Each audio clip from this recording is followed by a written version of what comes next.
بسم الله الرحمن الرحيم. مشاهدينا الكرام في كل مكان، السلام عليكم ورحمة الله وبركاته. مرحبا، أهلا وسهلا بحضراتكم وأحداث دوري نجوم العراق. هنا مباراة الجولة 21 في افتتاح الجولة، في أول أيام الجولة. تنطلق بعد لحظات من الآن مباراة تجمع ما بين فريقين عريقين، ما بين فريقين لهما مواجهتهما الخاصة وتاريخهما الخاص. أخص بالذكر النجف صاحب التاريخ العريق، غزلان البادية والميناء السفانة، الفرق القيدومة من دوري نجوم العراق. تتذكر جيدا من هو الميناء وما هو الفريق الأزرق العريق في البصرة. لذلك مواجهة تجمع اليوم بمراتب مختلفة لكن تاريخ كبير. المركز 19 يقف فيه النجف برصيد 10 نقاط، وفي المركز 15 يقف فريق الميناء برصيد 23 نقطة. هذه حصيلة الموسم حتى الآن بعد 20 مباراة لكل فريق. واليوم النجف يعود إلى ملعبه من جديد، والخسارات تتوالى هنا في هذا الموسم، والأمور ليست على أفضل حال في هذا الفريق الذي دائما وأبدا ما ينتظر منه جماهيره أن يكون بأفضل حال وأفضل صورة ويقدم ويطرب، كما هو الحال أيضا بالنسبة للميناء الذي يأتي إلى هنا قادما من فوز في ملعبه، فوز مهم جدا أمام ثالث الترتيب القرمة بهدفين مقابل لا شيء هنالك في البصرة، وبهدف مواصلة الانتصارات مع الإدارة الفنية الجديدة للمدرب السيد حسين عبد الواحد. يفكر في انتصار في هذا اليوم. في الجانب المقابل شاسب سلطان، محطة جديدة لمدرب جديد يقف في قيادة هذا الفريق بعدما شهدنا 5 أسماء وصلت إلى النجف، وهذا سادسهم في كل مرة. قيادة جديدة في كل مرة، مدرب جديد. والنجف القادم من خسارة أمام القوة الجوية في بغداد في الجولة 20 بهدفين مقابل لا شيء. إذن طموح الفوز لدى النجف ليصل إلى النقطة 13 لتقليص الفارق مع أقرب المنافسين الكهرباء إلى 3 نقاط، الذي يواجه يوم غد فريق ديالا في تمام الساعة 9 بتوقيت بغداد. ومن الجانب المقابل الميناء يتطلع لمحطة جديدة ليواجه فريقا آخر، فريقا جديدا في الجولة القادمة، وحسم ال3 نقاط من هذه المباراة مباشرة.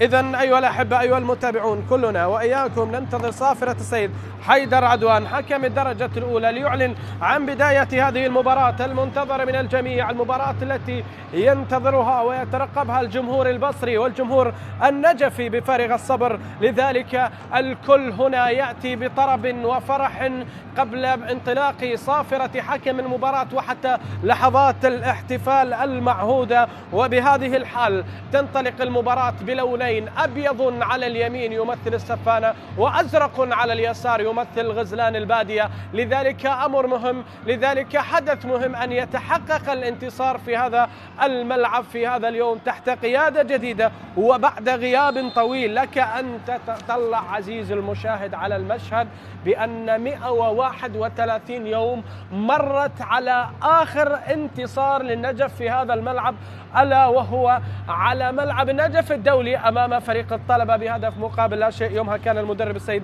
علي عبد الجبار هو من يقود الفريق في أول مباريات. إذن تدخل قوي وإصابة في وسط الملعب. هذا السيد شاسب سلطان هنا يحضر مرة أخرى معنا في فرقة جديدة وفي شكل جديد بعد أن كان في بداية الموسم مدربا للموصل، خاض معه 15 مباراة، فاز في 5، تعادل في 3، خسر في 7. لذلك الظهير النجفي المعروف الذي دائما وأبدا ما يفتخر ويقول إنني مثلت نجف ل12 موسما متتاليا واللون الأزرق يجري في عروقي. لذلك فإن الجميع هنا يحاول يتطلع من أجل عودة الفريق. وفي الجانب المقابل لديك التاريخ يحضر إليك الميناء، الميناء جليل حنون، الميناء هادي أحمد، الميناء جميل حنون، والأسماء الرنانة مثل عادل ناصر، والأسماء الكثيرة والقائمة الطويلة التي مرت على الفريق، ومن يتذكرها أيضا سيد عمار حسين، وأيضا أسعد عبد الرزاق، وكذلك عقيل هاتو في ذكر التاريخ، نترك كل ما يتطلع له الجميع من التاريخ، نذهب إلى الخيارات الفنية. بالنسبة للسيد حسين عبد الواحد ثاني مباراة مع الميناء كما قلنا، عبد السليم حماد في المرمى، مجتبى علي 4، إبراهيم كوناتي 3 من دولة غينيا، عباس ياس على اليسار 33، فيصل جاسم القيدوم والخبر الذي سبق وأن مثل النجف برقم 25 على اليمين، كليتشرو باللوفلو 79 لهذا الغابوني يقف في وسط الملعب رفقة أحمد محمود بالرقم 20، 7 رضا ماجي وتويسيلا كيسندا 29، محمد قاسم نصيف، مهند عبد الرحيم كرار، الثنائية التي يعتمد عليها السيد حسين عبد الواحد في هذه المباراة. أما في الجانب المقابل محمد فوزي العمواسي المحترف الأردني حارس المرمى الذي يخوض 7 مباريات مع النجف يتواجد في المرمى، يقف على الكرة في هذه اللحظات محمد جاسم 14 الخبرة والقيدوم وحمل الكرة في هذه اللحظات جونيور هاريسون لدوكا بالرقم 2 النيجيري أيضا بالخمسة، علي فائز على اليمين، أحمد نعيم 15 على اليسار، حسين عباس 24، وفي الوسط سجاد رعد 8، إيمان إيفني برقم 12 نيجيري آخر، سجاد على إبراهيم موسى، هارون ألكسندر، ويلي مارك روز الكولومبي مع نيجيري هارون في الأمام. هذه الخيارات بالنسبة للسيد جاسم سلطان، مواجهة بشكل جديد بوجه جديد لمدربين يعيان جيدا مدى صعوبة المهمة في الطرفين، لأنك تخوض غمار الدوري مع فريقين يقف خلفهما التاريخ ويقف خلف التاريخ جمهور كبير حاضر ينتظر. وهنا السلامات لسجاد على الذي بدأ الرحلة من البصرة إلى نجران وعاد إلى النجف في شكل جديد ووجه جديد. للتذكير مباراة الذهاب بين الفريقين انتهت ب4-2، النتيجة التي كانت كبيرة جدا على نادي النجف. يومها سجل مهند عبد الرحيم هدفين للميناء، وأحمد محمود ومسلم موسى سجل الهدفين الآخرين في مباراة أقيمت في الجولة الرابعة. مباراة الوداع كانت للمدرب محمد عبد العظيم ضيما نسيم صيد وقاتوش بانهم هما من سجل الهدفين لنجف في ذلك الحين. وهنا نبدأ مبارياتنا في شهر جديد في موسم جديد في آذار، وهذا الشهر بالتحديد رقم سجلوه عندكم لهذه المباراة كل الاحتمالات واردة، لأنهم لعبوا 7 مباريات في آذار، النجف فاز في 3 مباريات، والميناء فاز في مباراتين وتعادل في مباراتين، والكفة من خلال التاريخ ومن خلال النتائج ترتفع كثيرا لصالح النجف من ناحية عدد الانتصارات. ونحن وإياكم أيها الأحبة ندخل المواجهة 61 في تاريخ لقاءات الفريقين. كرة من الخلف، كوناتي يلعب كرة عالية إلى الأمام، كان على الصورة وأنا ألقي عليكم معلومات الفريقين من خلال مواجهات آذار. المدرب السيد حسين عبد الواحد الذي يأتي في تجربة جديدة لاسم لطالما كان مساعدا وصانعا للإنجازات في البيت الأخضر، البيت الذي عشقه وترعرع فيه وكان فيه من الأسماء التي حقيقة سطرت نفسها بأحرف من ذهب في هذا البيت.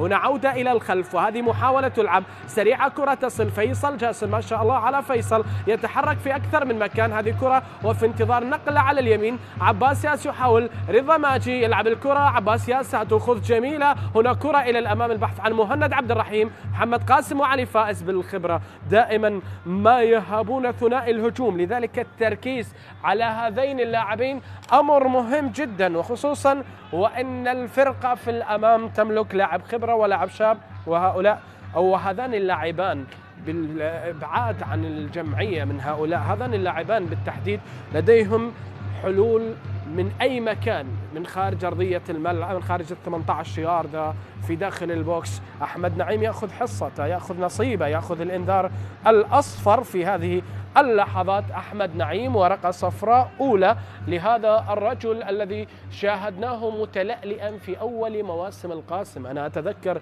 ذلك جيدا، في 2021 أتى أحمد نعيم انفجر مباشرة، التقطته عدسات الكشافين في النجف وانتقل إلى هنا، أدى موسمين رائعين، غير الوجه إلى النفط وعاد إلى هنا ليعيد الكرة. لاعب ممتاز في الكرة الثابتة، ظهير يقدم مستويات مميزة. لاحظ التدخل على رضا ماجي ورقة صفراء، حكم المباراة كان محق في القرار، التدخل مباشر، وبالتالي سلامات لرضا ماجي في هذا التدخل. حيدر عدوان حكم الدرجة الأولى الذي يقود هذه المباراة يشهر الورقة الصفراء المباشرة في وجه لاعب مجتبى علي. والحديث مع السيد حسين عبد الواحد. كما ذكرنا محطة جديدة، المباراة الأولى فاز فيها بهدفين مقابل لا شيء في الجولة الماضية على القرم. هنالك في البصرة فاز بثنائية ياسين عدنان سامية ورضا ماجي. بالمناسبة يغيب عن هذه المباراة مسلم موسى، هو الغياب الوحيد الذي خارج عن خيارات السيد حسين عبد الواحد، وهنا التدخل والمحاولة فيها خطأ. نبحث عن الأهداف في مواجهات الفريقين، والأهداف منتظرة في ظل وجود هذا الرجل ممتاز في الكرات البعيدة، أيضا هذا الرجل ممتاز في الكرات الثابتة، وبالتالي يمكن أن تعتمد عليه في كل ما تحب وفي كل ما تريد. وهنا كرة من الخلف يحاولون في أكثر من مرة. كرة تلعب الآن مجتبى علي يلعب الكرة إلى الأمام، هو غير وضع مجتبى على اليمين واستفاد من فيصل كلاعب خبرة في الخط الخلفي. يقول المدرب في فكرة وفي ذهنه أن اللاعب الخبير ومن طينة فيصل جاسم لتجنب أخطاء اللاعبين الذين في بداية مسيرتهم وفي مباريات كبيرة ويواجهون مهاجمين بذكاء مهند عبد الرحيم. نعم هو في الفرقة لكن يحسب له الحسبان. لماذا؟ لأنه يقيس أن اللاعب بإمكانه أن يسجل من أنصاف الفرص وفي أصعب الظروف يمكن أن يسجل. هذا النظر نفسه وضع على إبراهيم موسى هارون، ولاعب محترف بنية جسمانية قوية، لذلك تطلب الأمر أن يشكل فيصل جاسم ثنائية مع إبراهيم أكواناتي للحد من خطورة هؤلاء الثلاثة الذين تشاهدهم في الأمام. سجاد رعد من جهة، هارونا من جهة، وأيضا كروز من جهة، وكذلك يضاف إليهم رابعهم اللاعب سجاد علاء في ماكورا، سجاد رعد وسجاد علاء وهارونا، وأيضا كروس الرباعي الذي لديه دائما وأبدا الحنكة في إيجاد الحلول للميناء. لذلك بهذه المعايير التي يمتلكها وضع مواجهة هذا الثلاثي الرباعي والآن فيصل جاسم تشاهد يعود إلى الخلف، خيار موفق. وهذه كرة تلعب الآن، عباس ياس يحاول يأخذ الكرة يقف عليها نجف من أجل أن تشاهد صولة من صولات الغزلان هنا في البادية. الغزال الذي ليس في أفضل أحواله، ليس في أفضل أيامه. نحن هنا نستذكر أسماء وأسماء من المدربين وقف هنا من وقف. وهذه كرة تلعب إلى الخلف مرة أخرى، تعود تصل مرة أخرى من الجهة الخلفية. مجتبى علي يحاول دائما وأبدا، كرة خاطئة، هذا ما تحدثنا عنه. وهذه كرة تلعب الآن، الفرصة تعود. سجاد رعد كرة وتدخل ممتاز في وقته. يطلب المدرب السيد حسين عبد الواحد الثبات دائما وابدا، نقل الكرات في الخلف، بناء اللعب. هذا الاسلوب الذي ينقل بمنهجيه عاليه الى هذا الفريق، الاسلوب الذي دائما وابدا ما ينصح به في كره القدم. الحداثه وصلت بنا الى بناء اللعب من الخلف، الى ان يشارك حارس المرمى مع الفرقه من اجل ان نشاهد الاداء العالي والراقي، وننتظر الراقي الذي سيتقدم الى الامام ويضع الكره في الشباك لنتغنى بالهدف الاول. 10 دقائق من الجفاف، 10 دقائق من عدم مشاهده الاهداف، 10 دقائق من عدم تحرك المياه الراكدة. وهذه كرة تلعب مرة أخرى، تنقل ممتازة، استلام وكرة واصلة، عملية المرور، يأخذ الكرة بمهارة، يحاول الحصول على مخالفة، لكن الحكم يعطي مبدأ إتاحة الفرصة. نقلة ممتازة على الطرف الأيسر، يحاول فيها عباس ياس إلى رضا ماجي سجل في القرمة، هل يسجل في المباراة الثانية تواليا؟ لاعب مهاري يلعبون كرة، لكن التدخل يأتي من هاريسون مباشرة. وهذه كرة مجتبى علي تقدم باليمين، مرر باليسار، وصلت المحاولة. يا سلام على المهارة، يا سلام، يلا فلوك ليش يتقدم؟ الكرة عالية، وصلت الآن في كرة في انتظار أن تمرر، وصلت إلى منطقة الجزاء. اللي كان فيها هو تويسلا كيسندا الكونغولي. 29 و79 يوهمان في أرقامهما.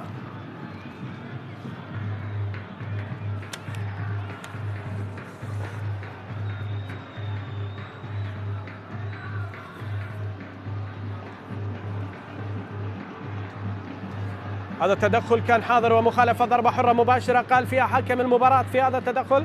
سلامات لسجاد على احتكاك مع مجتبى علي.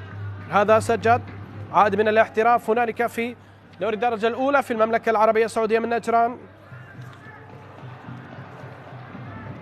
مرة أخرى كرة، عملية قطع الكرة. إيمانويل إيفاني العائد من الرمادي يقدم، هذا إيفاني هذا ليس إيمانويل إيفاني هذا النيجيري الذي يقدم مع نوروز مستويات رائعة، لكن تقدم في السن.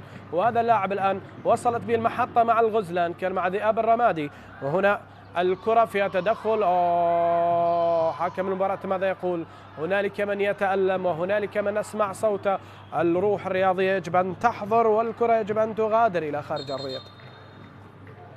ماذا يقول حكم المباراة؟ سلامات سلامات سلامات سلامات لمحمد قاسم، ما تشوف شر. هنالك غضب، ومهند عبد الرحيم كرار يتحدث مع حكم المباراة، يتحدث مع السيد حيدر عدوان الذي أيضا يساعده أكرم علي المساعد الأول الدولي، حكم آخر من ديقار، كلاهما من ديقار، وأيضا نوار صالح، والحكم الرابع سجاد خالد، وفي الفي اي ار مهند مناف وياسر هاشم رويض عفوا. وهنا سجاد رعد حاضر أمامكم الرقم 8 يستذكر أيام المجد مع هذا الفريق، طالما قدم الأداء العالي، لطالما كان حاضرا. هنا الحديث الذي كان مع من؟ كان الحديث مع لاعب الوسط، كان الحديث مع كليش روبن لوفلو، هدي لوفلو. إذن سلامات لمحمد قاسم. للتذكير أيها الأحبة، الموسم الماضي التقيا الفريقين 1-1 في الميناء و3-2 في النجف. التعادل كان في البصرة والإياب كان في البصرة، وفي النجف كانت مباراة الذهاب لحساب الجولة ال15 3-2. يوم فاز النجف بأهداف بيليفياي وأحمد حسن مكنزي وبشير غريان الذي راح باتجاه الغراف. كورنادو ومهند عبد الرحيم سجل الثنائية للميناء، وهي آخر مباراة خاضها الفريقين في هذا الملعب في مواجهتهما المباشرة. إذن الحكم الآن سيعلن عن استمرار اللعب. كرة تلعب في الخلف، محاولة رائعة يحاول فيها من؟ محمد جاسم القائد في كل مرة يحاول دائما وأبدا أن يكون هو الرقم الأول في إسناد الكتيبة. هذا ما يفعل محمد جاسم مع النجف لمواسم. هنا كرة تلعب ممتازة على الطرف، الوافد حديثا الواصل من الغراف حسين عباس. طبعا مع هذه المباراة في هذا التوقيت تقام مباراة الطلبة والقاسم في استاد المدينة الدولي، ونفط ميسان وأمانة بغداد في ملعب ميسان. مباراتين مع هذه المباراة 3 مباريات في آن واحد، والأهداف لم تحضر سواء في مواجهة أمانة بغداد ونفط ميسان الذي يسجل فيها أسد العاصمة الهدف الأول عن طريق كمال القرع. هنا الكرة التي تلعب، إيمانويل يحاول فيها يلعبها نقلة إفني علي فائز، عملية استلام لكن قطع من رضا ماجي. رضا مهاري يحاول وقف على كرته ممتازة، يحاول في مرة واثنين. ما شاء الله على رضا ماجي، ما شاء الله على أسد الأطلس في كرة حاول فيها وغاص ما بين لاعبي النجف للمرور حتى عادها إلى الخلف. العودة إلى الخلف إلا حل، وهو لم يجد حل وبالتالي اضطر ليعود إلى الخلف. محاولة مرة أخرى، الفرصة ينتظر انتهازها الفريق الذي ستسنح له الفرصة من أجل الوصول إلى الهدف. هكذا هو القرار المتخذ من الطرفين قبل المباراة، صدقوني قبل المباراة، لأن الكل يعلم ما يدور في أروقة الآخر، الجميع يعلم ما يدور حول الجميع عبارة الأحرى، بينما كرة تلعب الآن لكن إلى خارج أرضية. هذا رضا ماجي عاد إلى الخلف، هدفين لرضا ماجي في دورينا، يبحث عن الثالث، يبحث عن محطة جديدة. رضا ماجي الذي سجل في نفط ميسان وسجل في القرمة. هذا أحمد نعيم، بالمناسبة حصيلة الأهداف في النجف الفريق لا يملك هداف، تعلمون أم لا تعلمون؟ لا ينافس حتى في الميناء. مهند عبد الرحيم ليس مهند الزوراء ولا نفط الوسط ولا مهند القوة الجوية. 4 أهداف لمهند حتى الآن.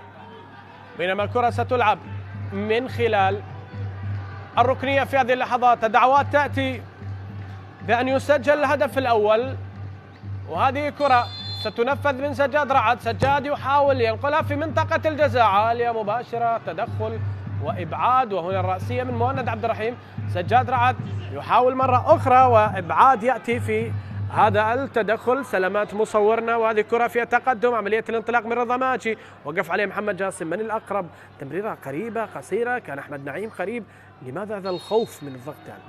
خروج بالكرة ولعب الكرة بشكل سلس، وهذا ما يستوجب أن يفعله، لكن اختار خيار آخر محمد جاسم. إذن في أرضية الملعب الضغط والأمور الذهنية دائما ما يكون لاعب غير مركز وربما لا يأخذ الوقت والسيطرة لتمرير الكرة. نعم هذا يحدث، وهنا كرة تلعب من خلال ضربة حرة مباشرة. هل سيأتي الهدف الأول؟ نخرج من طابع عند المشاهد وعند اللاعب وعند المتابع وعند معلق المباراة، ألا وهو الهدف، التعادل السلبي. لنخرج من هذا الطابع، الهدف يأتي والتعادل السلبي ليحل لنا هذه الأزمة بأن يأتي الهدف وينتهي التعادل السلبي. كرة تلعب ممتازة إلى رضا ماجي، 4-5 رضا ومهند، والتقدم يأتي الآن بالمرتدات، تلعب ممتازة والعمواسي يسيطر على الكرة. وصلت إلى العمواسي مع اعتراض على أن مسك الكرة على أساس أنها راجعة من المدافعين، لكن النية واضحة، نية إبعاد والحارس سيطر على الكرة، وهذا لا يحاسب عليه حارس المرمى.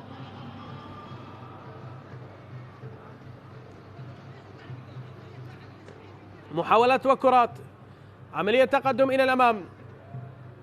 إيفاني لعب الكرة وسجاد، يا سلام على سجاد، روح الشباب حاضرة عند سجاد، لكن كرة قطعت. خبرة مهند الآن تلعب إلى رضا ماجي، يتقدم رضا يأخذ المساحة، محمد قاسم بالراس، ولا من يصل؟ من سيصل؟ ينتظر مهند. الله الضربة الأولى من الضيوف، والرد أتى من حارس الدار النشمي في المرمى، والعمواسي يبدأ المباراة بتألق وإبداع وردة فعل جميلة جدا لحارس 10/10 في الانتظار والترقب والتوقيت، وكل ذلك كان حارس المرمى جاهز جدا. الحمل ثقيل في النجف في مركز حراسة المرمى، فمن يأتي هنا عليه أن يستذكر جيدا بأن أحمد جاسم كان يحمل خشبات الثلاث. الكرة الآن والمحاولة التي ستلعب من خلال الركنية، المحاولة سريعة لصالح لاعبي فريق نادي الميناء تلعب له الكرة. رضا ماجي، يا سلام، لف ودار واستغل مهارة رضا ماجي بشكل رائع. حقيقة مدرب الفريق عبد الواحد استغل مهارة رضا ماجي بشكل رائع وجميل. وهذه كرة تلعب الآن مرة أخرى في الخلف، يحاولون دائما وأبدا استدراج لاعبي النجف. هكذا هو الحال بالنسبة للميناء، هكذا هو الحال بالنسبة للسفانة. ضربوا النجفين في المدرج في انتظار أن يتحول كل هذا الإصرار على تشجيع الفريق والبقاء والحضور رغم الظروف إلى حلم انتصار. السيد جاسم سلطان يأتي في ظروف صعبة حقيقة لا يلام. والآن الكرة في انتظار أن تمرر وتلعب، محاولة تصل في الخلف، يحاول دائما وأبدا فيها كليش روبيلو فلو، هذا الذي يقف عليها، يحول في اتجاه اللاعب، يبحث عن كيسندا، ما شاء الله على التوقيت. هذه كرة وصلت الآن في انتظار المرور، لاعب 2 والثالث وصل، الرابع قريب لمن التمرير. ذهبت محاولة كان من الممكن أن يصلوا فيها ومن خلالها، ومجتبى علي في هذه الكرة. هنا محاولة ونقلة في انتظار التمرير. الكرة تلعب الآن، مجتبى يحاول، ما شاء الله على القراءات، حذاري من الخطأ. يحاولون دائما وأبدا الاعتماد على أسلوب الكرات القصيرة التي تمرر في الفراغات، وهذا ما يتفوق فيه الميناء، بينما النجف التموقع في مكانك والمحاولة للخروج بأفضل طريقة للهجوم، استغلال المساحات وأخطاء مدافعي الميناء التي يلعب عليها السيد جاسم سلطان. هذا هو الحال الذي يجري ويسري الآن. جاسم سلطان عندما كان مدربا للموصل لم يواجه الميناء، الآن كتب إليه أن يواجه الميناء، لكن هو واجه الميناء عندما كان مدربا للقاسم. هنا تدخل وضربة حرة مباشرة، واضح أمامك اللاعب سجاد علاء.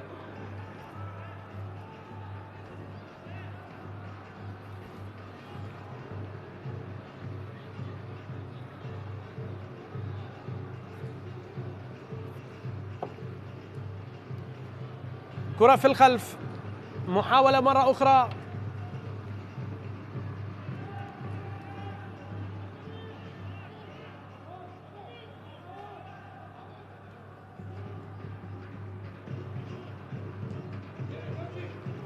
تعود لصالح فريق الميناء. بداية لعب فيصل جاسم يحاول أن يقف على هذه الكرة، يمرر إلى إبراهيم سريعة، يتقدم الغيني إلى الأمام، يحاول وينتظر.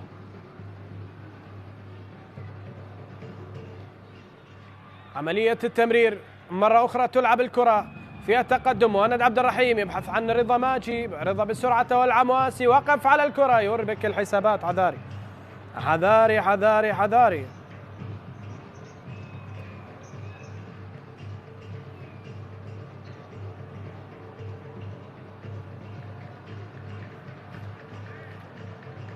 تلعب الكرة إلى الأمام، محاولات تستمر وهذه فرصة.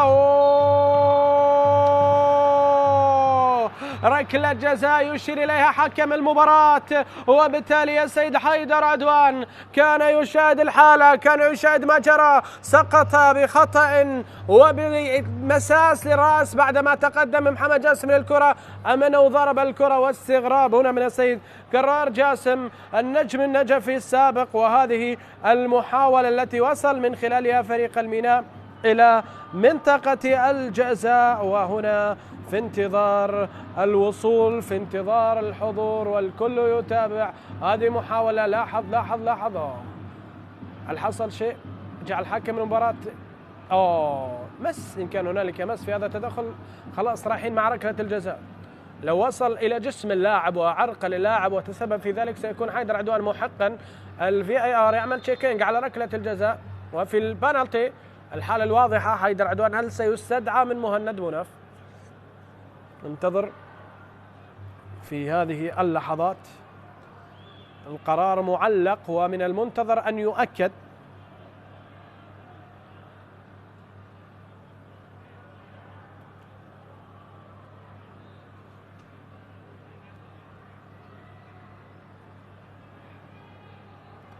إذن الكل في منطقة الجزاء حاضر يترقب، ينتظر أن يكون هنالك رد، أن يكون هنالك جواب لتأكيد الحالة في غرفة الفيديو. هذا الأمر الذي يجري الآن.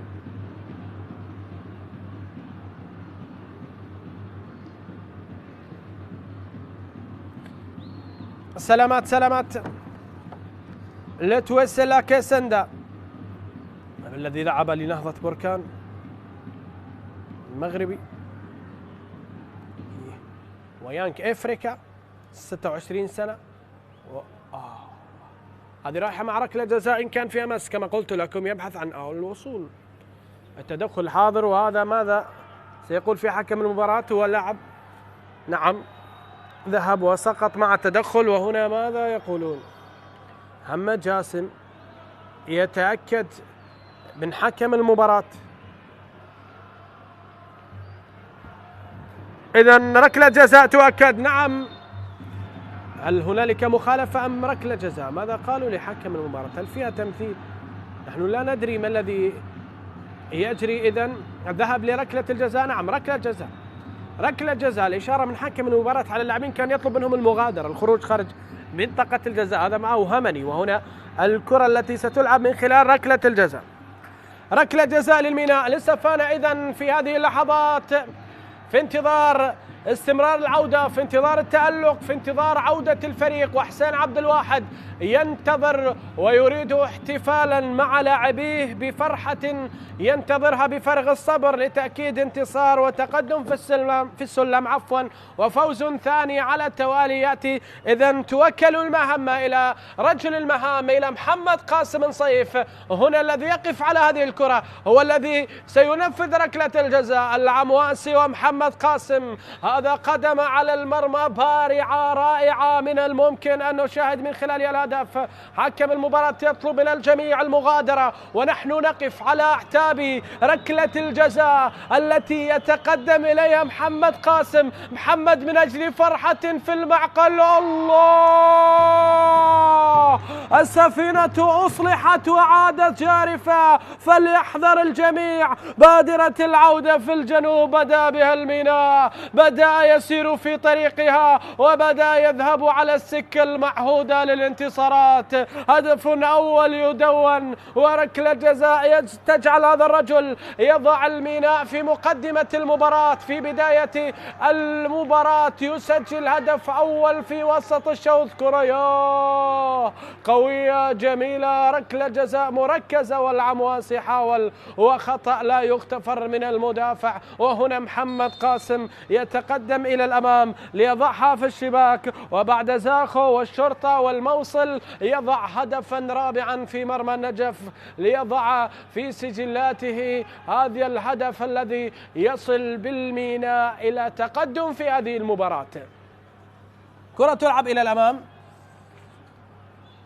محاولة في وسط الملعب. رضا ماجي يتقدم في انتظار هدف ثاني، في انتظار حضور ثاني. الأصوات بدأت تهفت في هذا الملعب، الاستاد الذي كنا نبدع فيه ونحرج الفرق ونعمل العمايل.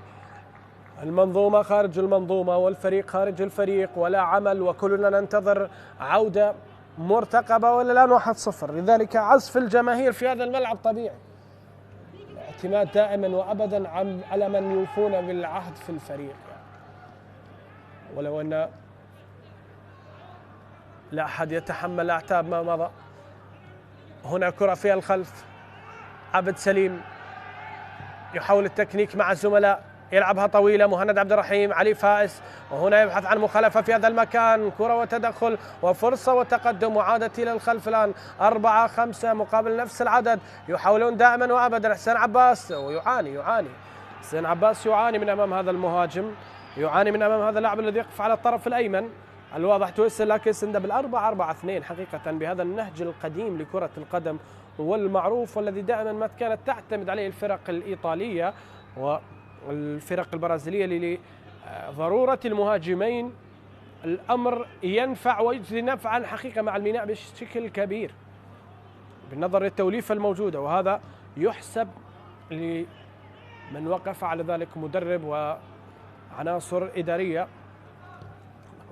لقاءات تاريخية، لاعبين تواجدوا. مشرف الفريق في نادي الميناء السيد عادل ناصر، اللاعب الذي مثل الميناء والزوراء والنجف، سبق وأن حضر وتواجد أيضا وسجل في هذه المباراة، وسجل في مرمى النجف بالتحديد في مناسبتين.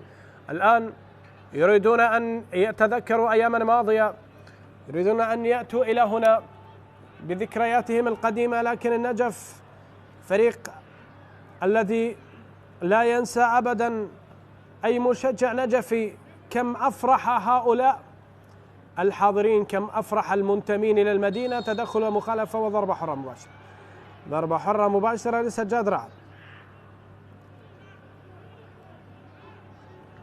نشاهد انتصار للميناء هنا في النجف، هو غائب منذ مدة، وهذه الكرة تلعب إلى الأمام. الكرة عالية لكنها وصلت إلى حارس المرمى مباشرة إلى عبد سليم حماد. الميناء في النجف انتصار لم يحضر منذ متى؟ منذ الأول من أغسطس عام 2017 في ختام الجولة 36. 3-2 يومها فاز الميناء على النجف لموسم 16-17. هذه كرة تلعب مرة أخرى لصالح النجف لكنها تذهب إلى خارج أرضية الملعب، رمية جانبية. رضا ماجي يتقدم إلى الأمام، مهند عبد الرحيم في كرة وانتقال. الكرة تلعب عالية، ممتاز في النقلة، يبحث عن رضا ماجي لكن هاريسون ممتاز، هاريسون ممتاز، وأيضا كيسندا ممتاز. الأربعة الذين يغطون الفراغات كما تشاهد ويعطون طابع دفاعي دائما وأبدا ما تشاهدون موجودين. مجتبى علي وفيصل جاسم، وكذلك في الجانبين كوناتي وعباسياس. كرة تعود مرة أخرى، هاريسون يلعب الكرة، ندوكا في الأمام، فرصة التعديل، يحاول على كرة سجاد على، لكن المحاولة لم تجدي نفعا. النجف في 4 مناسبات فقط هذا الموسم خسر أو خرج بشباك نظيفة، رقم خطير مع الكهرباء أيضا وأمانة بغداد والموصل. وهنا يعني نحن على أعتاب خسارة فريقين في الدوري من أندية الفرات، إذا كانت الديوانية ونفط الوسط والنجف والقاسم 4 أندية، الآن أصبح ناديين، وكربلاء أيضا الخامس، وبدأ كربلاء الهبوط الموسم الماضي، قبل ذلك نفط الوسط، ديوانية في فترة، وعلى لا عودة تكتب الأمور حتى الآن. النجف والقاسم أبرز المهددين في ظل هذا الوضع. لاحظ تدخل هنا، مخالفة ضربة حرة مباشرة لمهند عبد الرحيم.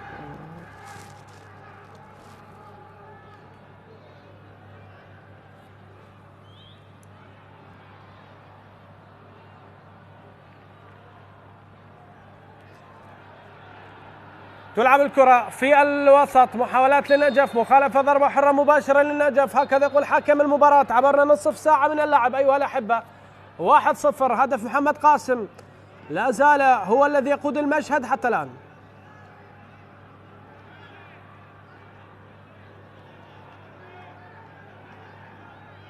هكذا هي الأحوال وهكذا هو الحال.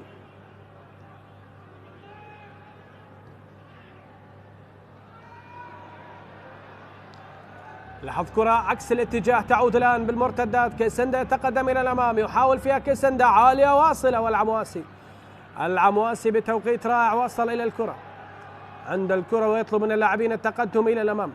روح الفريق، روح المجموعة التي دائما ما تقود الفرق لتقديم مباريات كبيرة غائبة عن النجف. هكذا هو الحال، وهذه الكرة تلعب الآن عالية إلى الأمام، ممتازة النقلة، وهنا العباس ياس يتدخل، عباس ياس يتدخل، ورضا ماجي يعود إلى الخلف مرة أخرى. فيما كرة وفيما محاولة، وهذه اللقطة محمد جاسم تدخل على كيسندا، علي فائز للاستلام، الآن أصبح لاعب وسط دفاعي في هذه اللحظات، ليتقدم إيمانويل وسجاد رعد، المنظومة التي اعتمد عليها جاسم سلطان.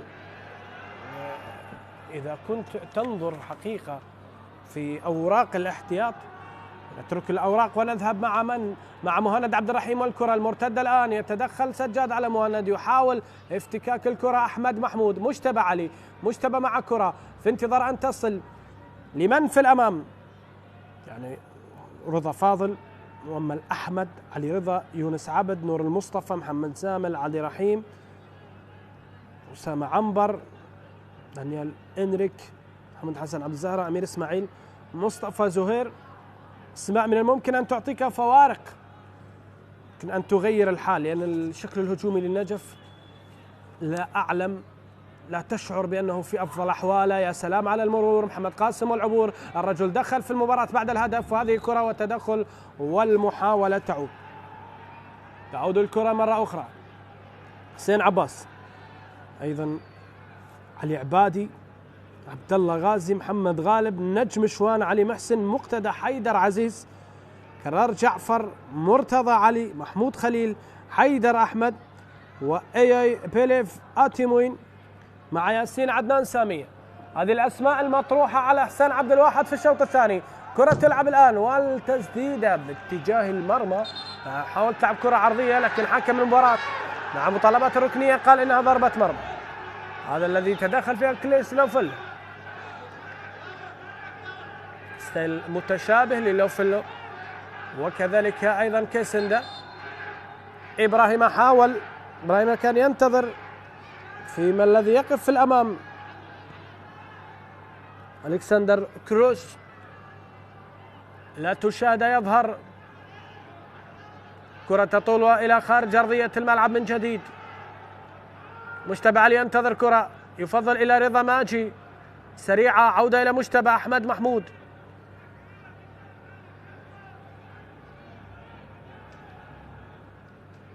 لمسات وكرات، وهذه محاولة من أجل العودة إلى الخلف، والتدخل ومخالفة. ضربة حرة مباشرة أحمد محمود وسجاد رعد، والآن حكم المباراة مباشرة يشير إلى مخالفة. حكم المباراة يشير إلى مخالفة في هذه اللحظات، تدخل وعرقلة لسجاد رعد في احتكاك مع أحمد محمود. حكم المباراة هنا ذهب مع قراره بأن هنالك مخالفة. الياباني أحمد محمود، واسم طيبة مع زوراء كهرباء نوروس، الآن مع الميناء. وهنا علي فائز. هل في تغيير اضطراري إذن؟ سجاد رعد حاتم يذهب إلى العلاج أم ماذا؟ هنالك تغيير سريع سيجرى أم أنه استدعاء من أجل العلاج؟ لا، تغيير سريع. إذن شعر المدرب، برافو برافو برافو سيد شاسب سلطان، قرار في محله. شعر المدرب أنه يحتاج إلى مهاجم في الأمام، يحتاج إلى لاعب البوكس، وهذا ما يجيده رضا فاضل في أغلب الكرات. إذن يدفع بالعشرة رضا فاضل عباس.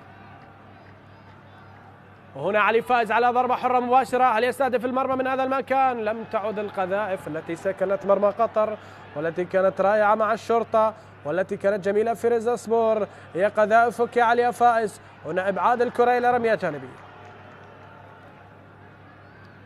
رمية جانبية. هنا مجتبى علي واضح يغطي دائما وأبدا.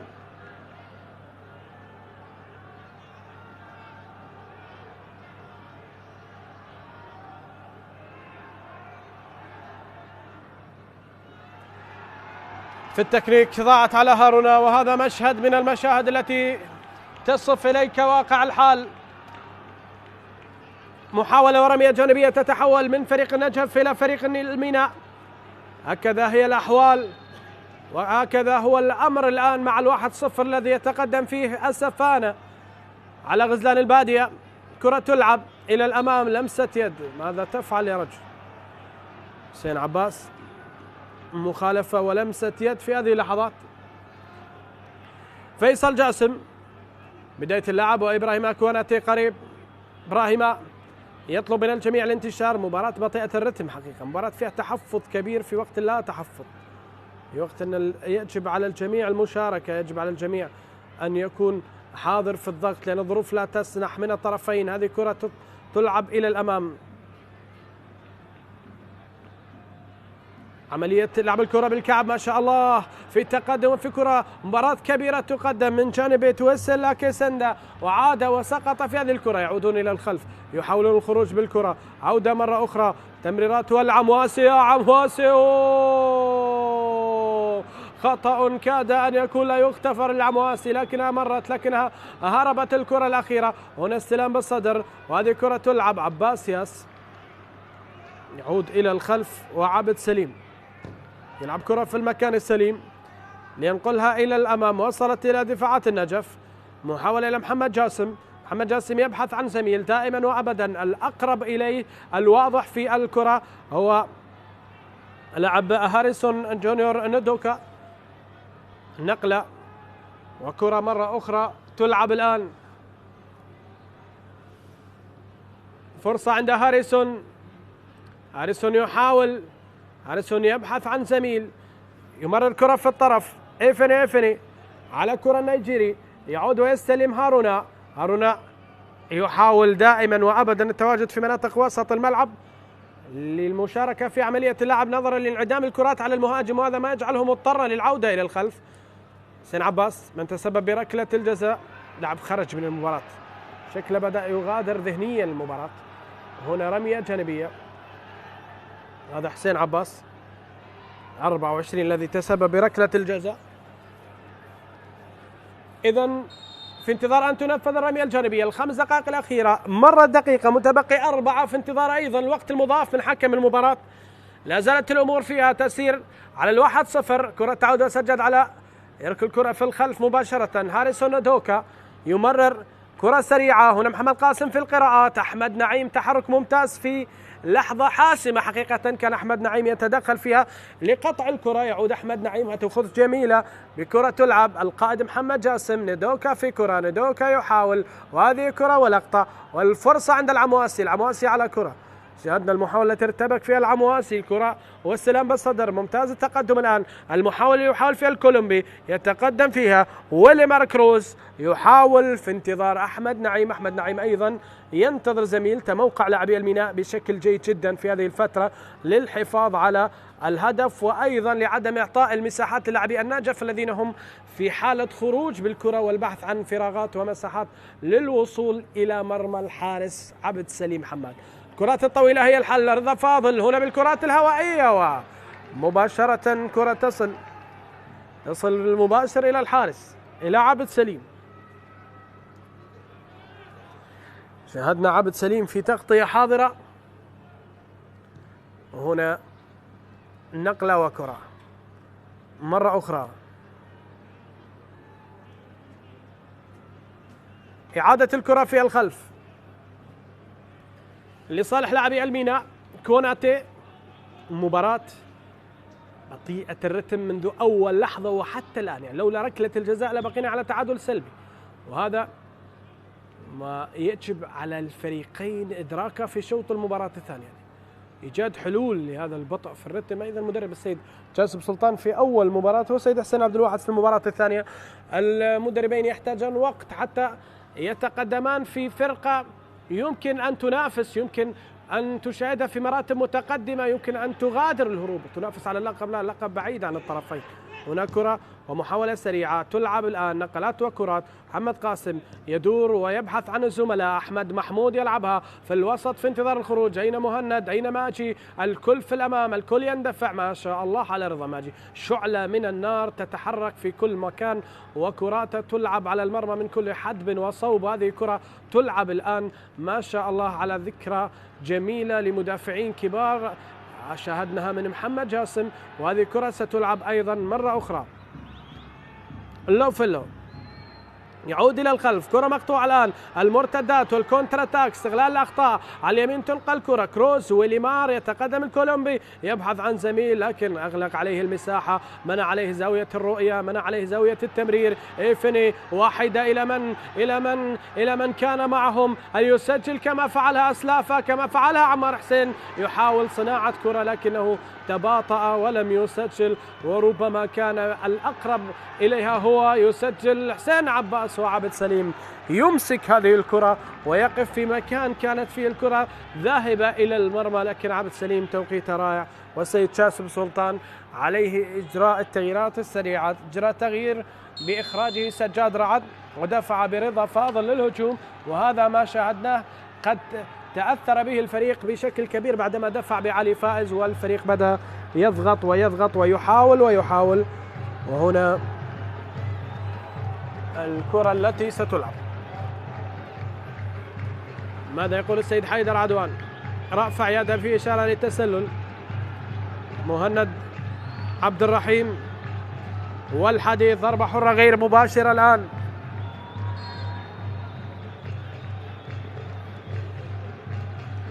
كرة عالية تلعب، رأسية مهند في هذه اللحظات حاضرة. محاولة وإعادة الكرة في الخلف. إيفني نيجيري الذي يتقدم في الكرة، يمرر محاولة إلى ويليمار بدأ يتحرك، يعني عندما وجد لاعب يأخذ المكان الذي كان فيه ويليمار موجود تائها ما بين المدافعين الأربعة. شاهدنا تدخل بطاقة صفراء وضربة حرة مباشرة في مكان كان ينتظر سجاد رعد، لكن سجاد غادر. الآن نظرة على علي فائز، من بإمكانه أن يسجل من خلال هذه الكرة بعد التدخل بالمرفق الذي كان من المدافع. 3 دقائق وقت مضاف، وحكم المباراة في هذا التوقيت يعطي كرة بمثابة ركلة جزاء حقيقة قريبة من المرمى بهذه المسافة التي سيعود بها الجدار لحماية مرمى عبد سليم. من بإمكانه لعب الكرة بالمباشر إلى المرمى، من بإمكانه أن يعيد الغزلان إلى التعادل، إلى الموقف الأول في المباراة ألا وهو التعادل. لاحظ تدخل رضا فاضل كالاحتكاك، وكوناتي صفر عليه حكم المباراة. هنا علي فائز وحرنا وأحمد نعيم. أحمد نعيم أيضا مميز في الكرات الثابتة.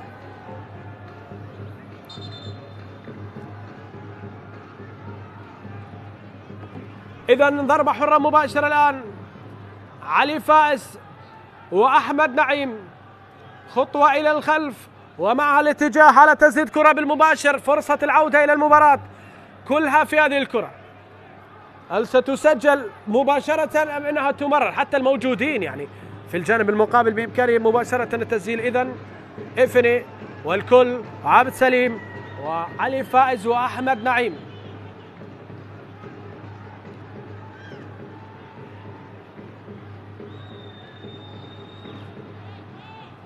ليجد الغزال ممرا بين الأشجار ليسجل من خلال هذا الجدار البشري، أم أننا نقف على 1-0 وخلاص انتهى أمر الشوط بالنسبة للميناء؟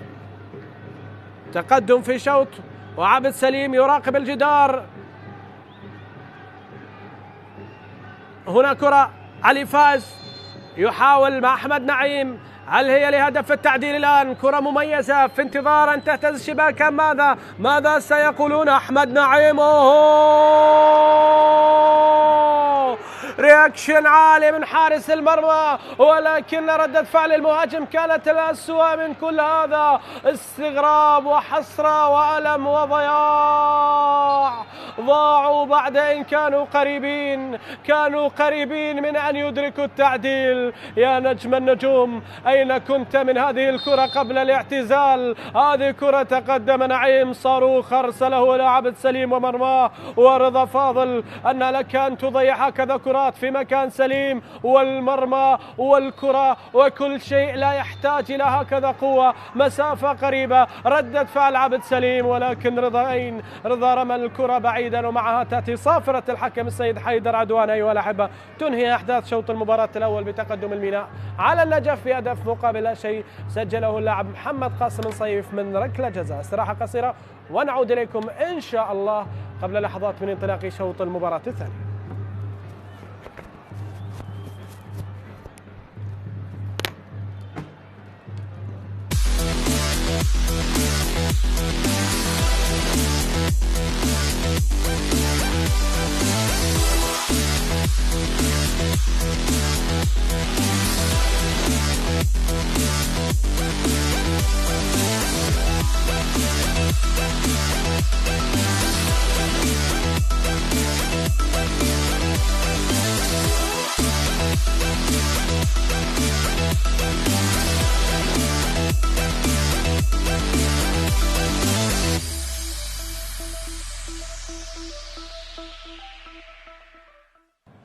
أجواء صعبة على الغراف مع الأمطار. أورينهو قد يعيد الكرة. الله قاذفة لهب، عنوانها سامبا برازيلي. لابن سيليساو يسجل ويضع الكرة في المرمى، وسط وضعية كما هي كما عهدناها. أيوب أوديشو تتحرك مدرجات استاد المدينة. لاحظ كما فعل فيربيل، تقدمت وصلت وضعت أمام أورينهو، يسدد بنفس الطريقة. حارس المرمى لا يسيطر، والتصدي ليس في محله، والكرة إلى المرمى إلى الجول. 1-0 لأبناء الخابور، 1-0 لفرسان الشمال، 1-0 عن طريق أورينهو العملة المعتادة في التسديدات البعيدة. البرازيلي راقص السامبا الجديد يسدد ويسجل. إليو يتقدم، لاعب ممتاز أيضا. أورينهو لكرة لتسديدة جديدة لحضور جديد. أنطوانيو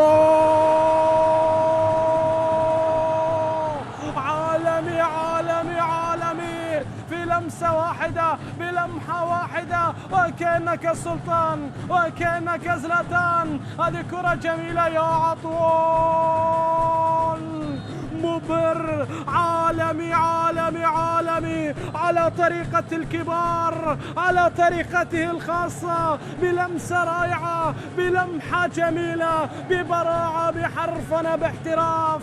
أي وصف يليق بك يا لعيب، يا فنان، يا كبير، يا هداف. محمد منصر على التنفيذ،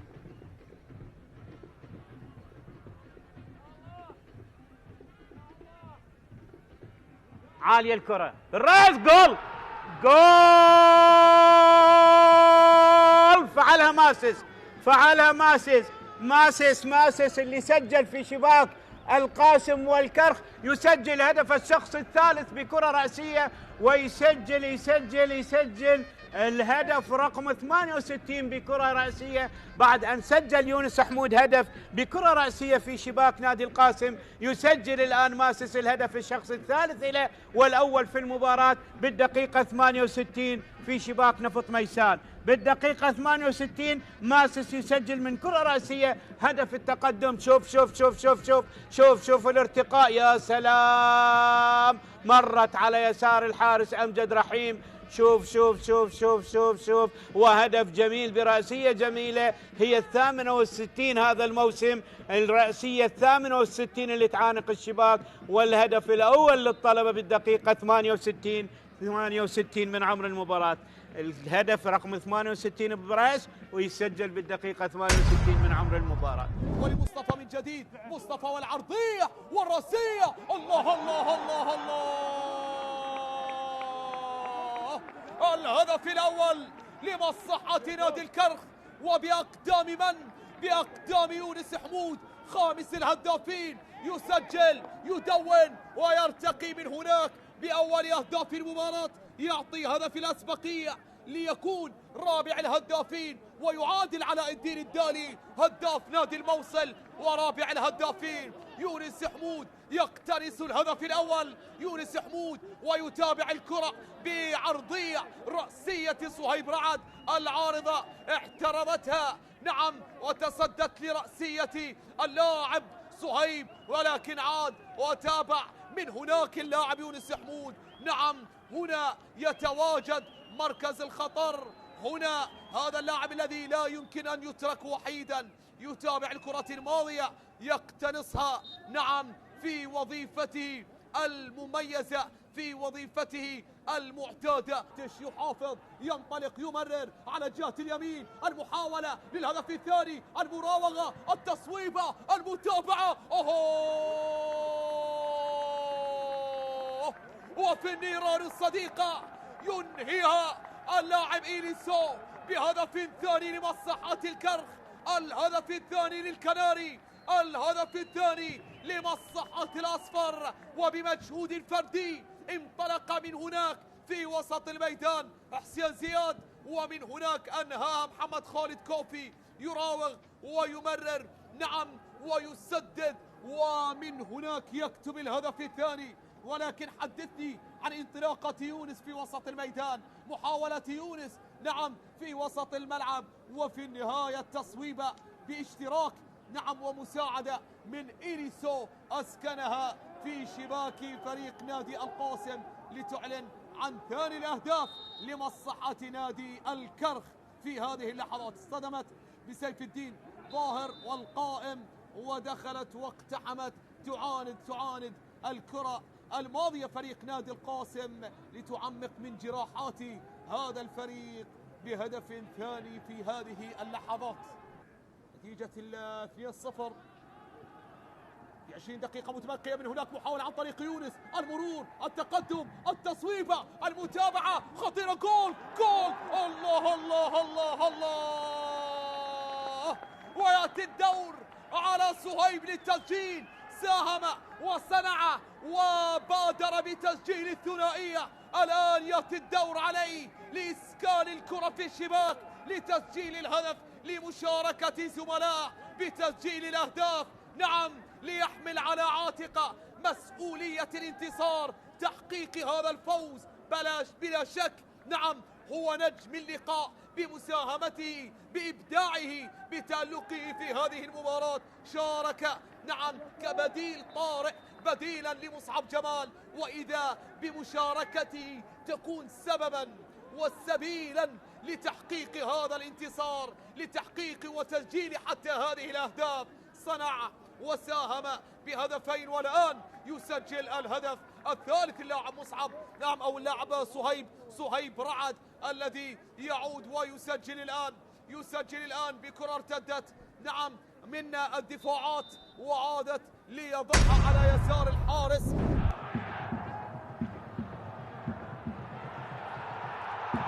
جول للصقور للصقور للصقور. محمد جواد يسجل للقوى الجوية جماهير الصقور. وجواد اي نعم، جواد على الميعاد ويسجل للقوى الجوية. محمد جواد يفتتح التسجيل، رايح جاي. محمد جواد سجل في النجف ويسجل الآن في بغداد في مباراة 2-0 سجل، ويسجل الآن محمد جواد يفتتح التسجيل لنادي القوى الجوية. لاحظ الكرة من محمد سامي، الأخطاء، الله، محمد جواد يسجل للصقور. هو ما محتاج إلى الهدايا ما بين علي فايز والنقاز، وبالتالي جواد يفتتح التسجيل للقوى الجوية.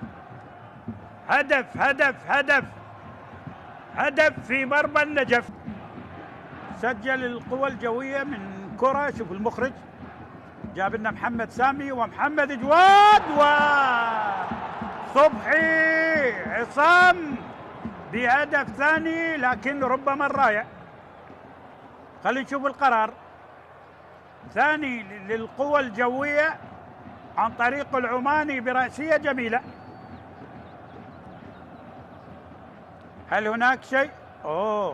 بهذه اللقطة أعتقد لا وجود للتسلل، لكن يبقى شوف صبحي وبرأسية جميلة. عصام الصبحي اللاعب العماني باللقطة الماضية.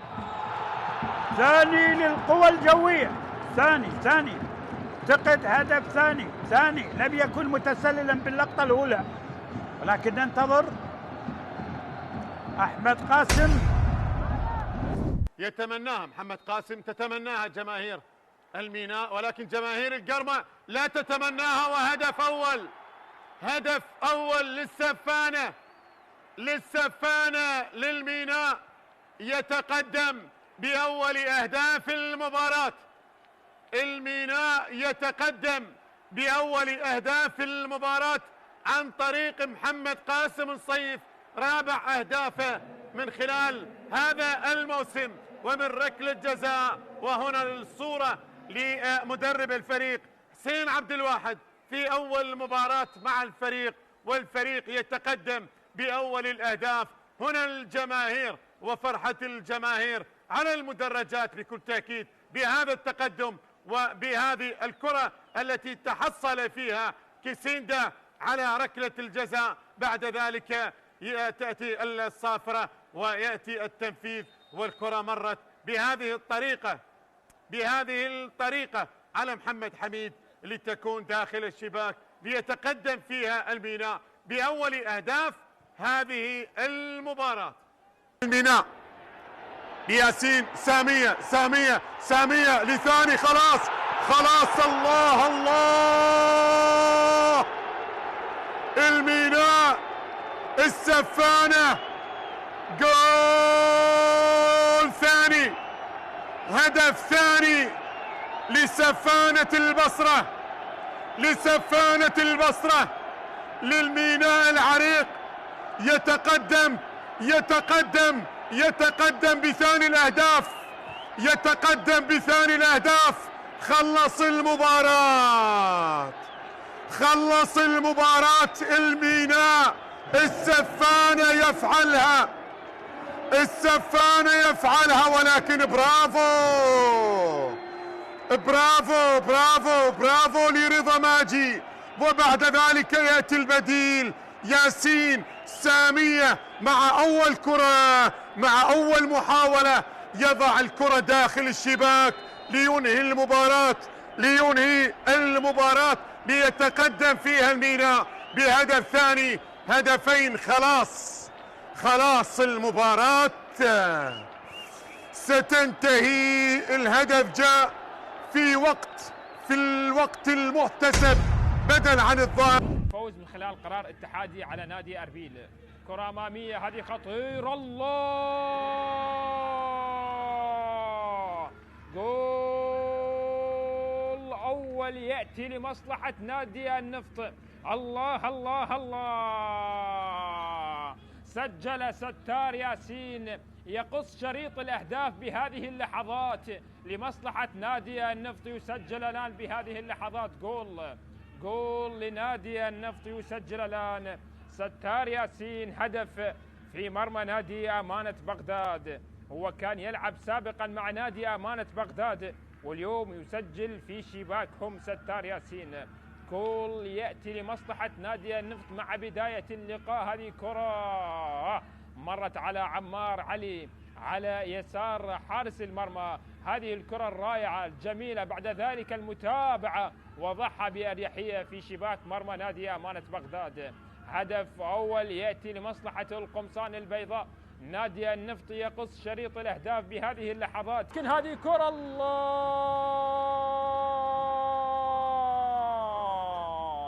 جول سجل أسود العاصمة، سجل جبار كريم. الله الله الله الله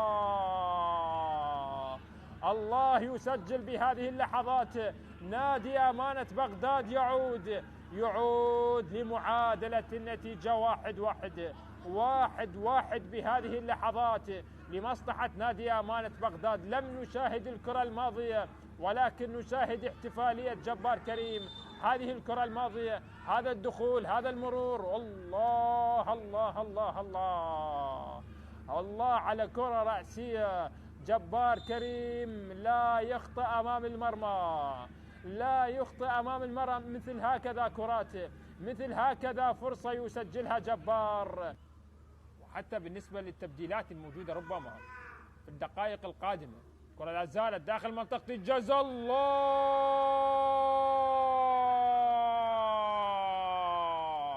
جول ثاني نفطي بهذه اللحظات.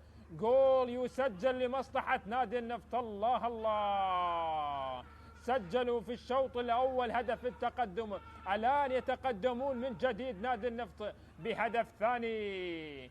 هدف ثاني يأتي لمصلحة نادي النفط عن طريق جعفر عبيس، يسجل بهذه اللحظات لمصلحة نادي النفط. لكن الله على المرور، هذه الكرة التحضير، بعد ذلك الله سجلها وهد شباك مرمى نادي أمانة بغداد.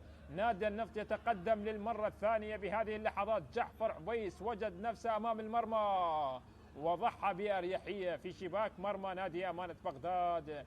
جول ثاني يأتي لمصلحة نادي النفط. صارت 2-1. سجل جعفر عبيس الهدف الثاني بعد أن سجل جبار كريم الهدف الأول. الآن هدف ثاني يأتي لمصلحة نادي النفط. كرة خطيرة الآن لمصلحة دهوك. محمد داوود بالقرب من ندلة.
إذن أيها الأحبة في كل مكان، مرحبا بكم مرة أخرى. أحداث شوط المباراة الثاني تنتظر صافرة سيد. حيدر عدوان والذي سيدير الأمور في هذا الشوط، أيضا حكم المباراة الذي أشار إلى وجود ركلة جزاء في الشوط الأول سجل من خلالها نادي الميناء هدفه الوحيد حتى الآن في مرمى نادي النجف. بديل جديد دفع به نادي الميناء بدخول بيلي فياي في هذه اللحظات بديلا عن تيسلا كيسندا الذي قدم مباراة كبيرة وغادر متأثرا بإصابة في شوط المباراة الأول. الأسماء في النجف على ما أعتقد نفس الأسماء. إذن كرة تلعب في الخلف، محاولات جديدة لتقديم مستوى مميز للوقوف على ما وقف عليه المدرب في شوط المباراة الأول، وكذلك استمرار التأكيد للفرقة. هنا كرة حسين عباس، تأكيد البقاء في التشكيل الأساسي أكيد بلاغة الكلام. إذن ضربة حرة مباشرة، هذا سجاد علاء يعود في هذه اللحظات. هنا كرة تلعب من خلال لاعبي نادي النجف، وسجاد تحصل على مخالفة، تقدم إلى الأمام. علي فائز يأخذ كرة، نزعة هجومية يعطيها المدرب علي فائز.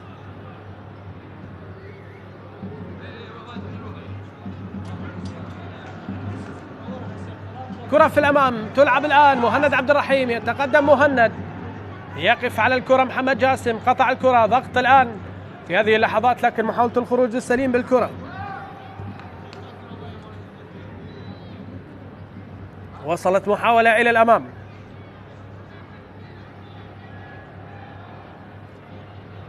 في كرة تلعب ومحاولة للتقدم الآن بالتاريخ. قد يعود النجف، قد نشاهد هذا الحال يتغير، لكن كروس وكرة مرة أخرى. أحمد نعيم يحاول ولا تفاهم ولا انسجام وكل شيء لم يعد كما هو. وهذه كرة تلعب وتعود مرة أخرى. هنا إيفني يلعبون الكرة، رضا فاضل للتعويض وعبد سليم ينتظر. عبد سليم كان ينتظر.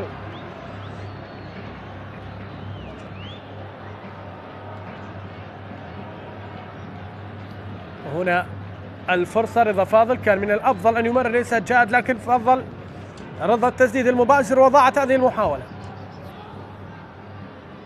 حسين عباس، العمواسي، جونيور، محمد جاسم، أحمد نعيم، حسين عباس، علي فائز وإيفني، ألكسندر كروز، رضا فاضل، إبراهيم هارنا وسجاد علاء. هذا النظام الذي يعتمد أو الأسماء التي يعتمدها في النظام في شوط المباراة الثاني مدرب فريق النجف. في الجانب المقابل عبد سليم حماد، مجتبى علي، إبراهيم كوناتي، فيصل جاسم، عباس ياس، كليشرو، بلوفلو، أحمد محمود، رضا ماجي، محمد قاسم نصيف، مهند عبد الرحيم وبيلي فياي.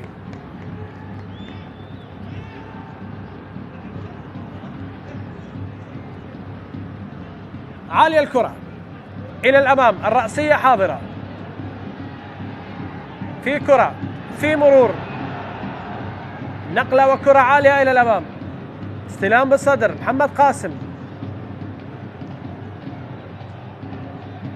يعودون مرة أخرى للوصول للحضور، وعلي فائز، كرة أمام علي فائز لكنها طالت ذهبت إلى خارج أرضية الملعب. إبراهيم هارون يحترق. المشهد الذي قد يتغير في الدقائق القادمة. محاولة وكرة، لا نشاهد 1-0 باقية، وكرة تلعب إلى الأمام، تنقل في منطقة الجزاء.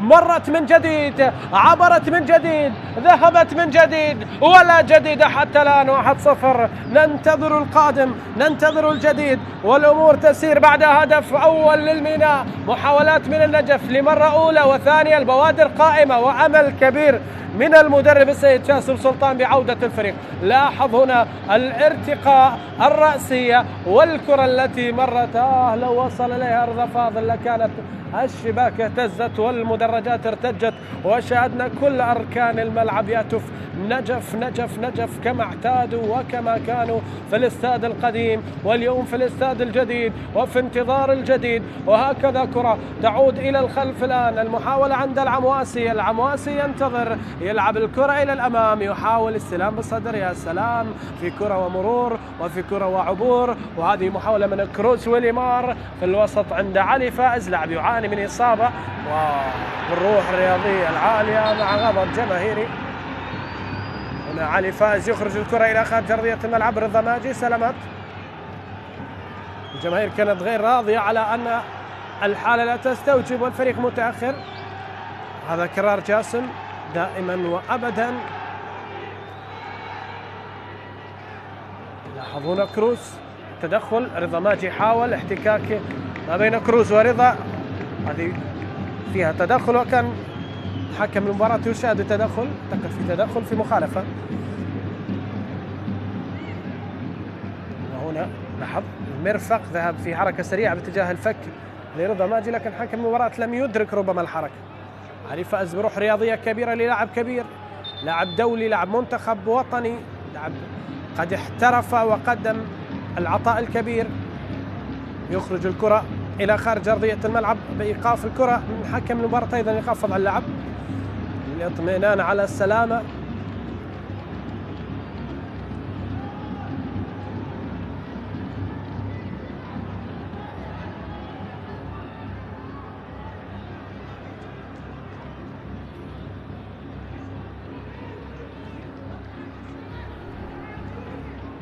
الجماهير هنا حاضرة غير راضية أكيد. من يعيد إليها الأيام الخوالي؟ متى يقف عبد الغني من جديد يغني ويطرب على الخط بأجمل الأغاني الفنية التي يعطيها للجماهير وللاعبين كي تشاهد وتستمتع. وهذا الرجل اليوم يتواجد هنا لقيادة جديدة، لتطلع جديد مع انتصار جديد.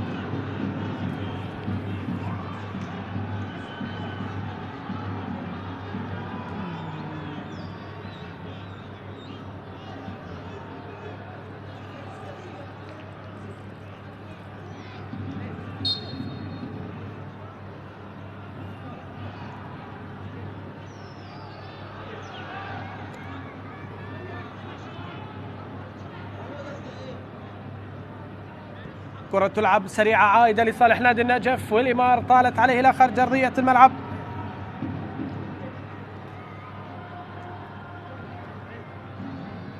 المحاولة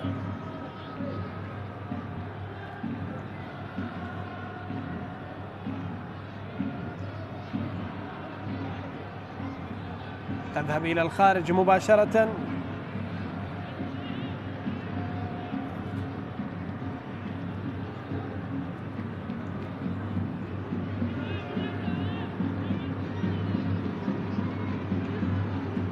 محاولة من جديد في الوسط، تلعب الكرة، سجاد يحاول المرور، يلعب الكرة في الخلف، عملية نقل الكرات إلى الأمام.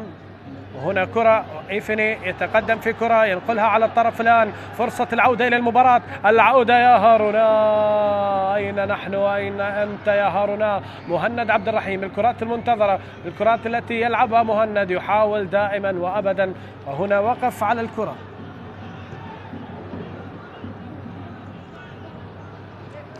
لاحظ إعادة الكرة والصياغات.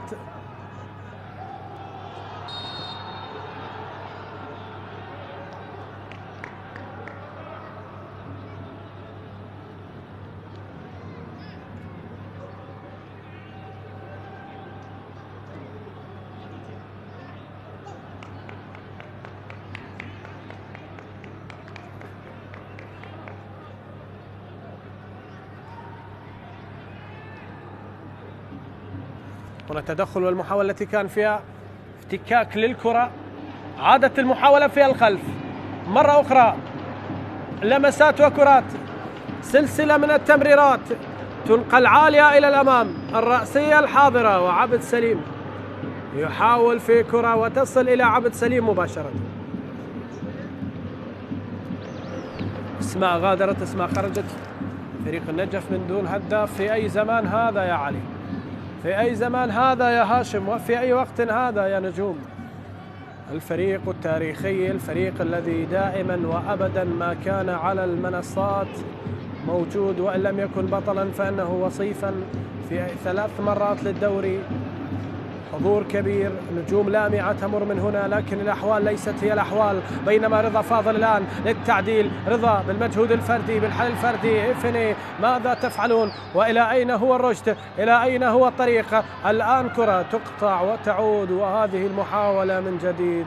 يا ويليمار يا كروس التي يعود فيها إلى الخلف مرة أخرى. ويليمار يتقدم، ويليمار يبحث عن زميل. مهند عبد الرحيم يضغط على علي فائز، وهذه الأسماء التي تتقدم إلى الأمام من جانب النجف باحثة عن هدف. لا تكنيك، لا إقناع، لا إبداع.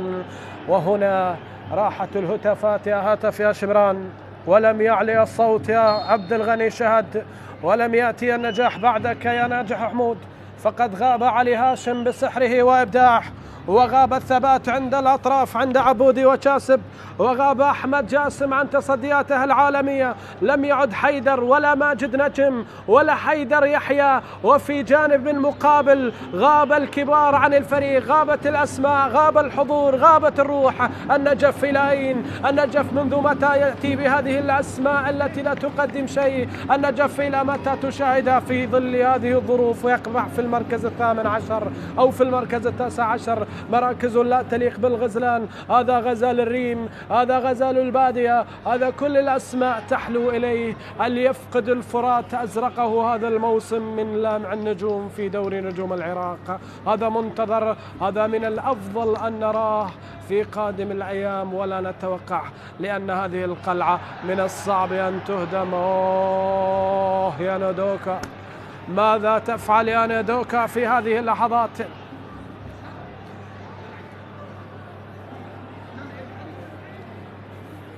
خروج وإتيان وأسماء ومدربين وكراسي لا تهدأ. الآن أصبح الحال هكذا في النجف. هنا كرة تلعب إلى الأمام. إبراهيم هارون، لا نريد أن نرقص على الجراح، ولكن الأمور لا تفرح ولا تسر للعدو ولا الصديق ولا المحب ولا القريب ولا البعيد ولا أي أحد ينظر بنظرة احترام وحب وتقدير لهذا الكيان. هذه كرة أخرى عادت الآن. الميناء والكرات دائما ما يستغلون الأخطاء ودائما ما يعودون بالكرات، وهذه محاولة للعودة بالكرات. كليش روبلو فلو، أحمد محمود. البدايات جميلة دائما ما تكون رائعة، وفي انتظار أن تكون البداية رائعة على حسين عبد الواحد. استمرار الروعة في الأداء في البدايات أيضا. عادت الكرة مرة أخرى. كوناتي مرة أخرى، انتظار خروج الهجوم.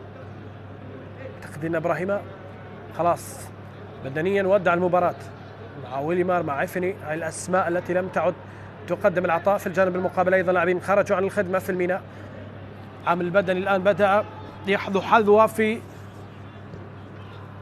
تشكيلة الفريقين وفي الأسماء التي تتواجد، تأثيرها بالأحرى على اللاعبين في أرضية الملعب. هذه كرة يعود بها علي فائز إلى محمد جاسم.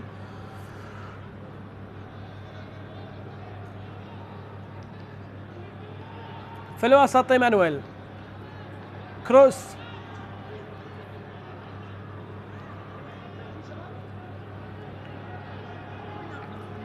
كرة تعود مرة أخرى إلى علي فائز. علي فائز يمرر كرة، محاولة عند حسين عباس، تمريرة لم تصل، تقطع أو قطع الطريق من أجل الوصول إلى هذه الكرة. حسين عباس الآن على تنفيذ رمية جانبية.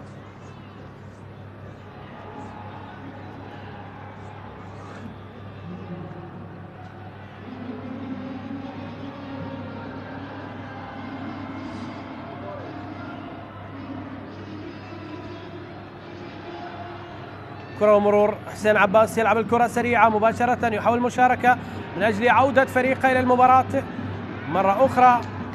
مشاركة هجومية. محمد قاسم نصيف، عملية المرور، الانطلاق الآن محمد جاسم، والتدخل ومخالفة. ضربة حرة مباشرة، ضربة حرة مباشرة كما يشير حكم المباراة.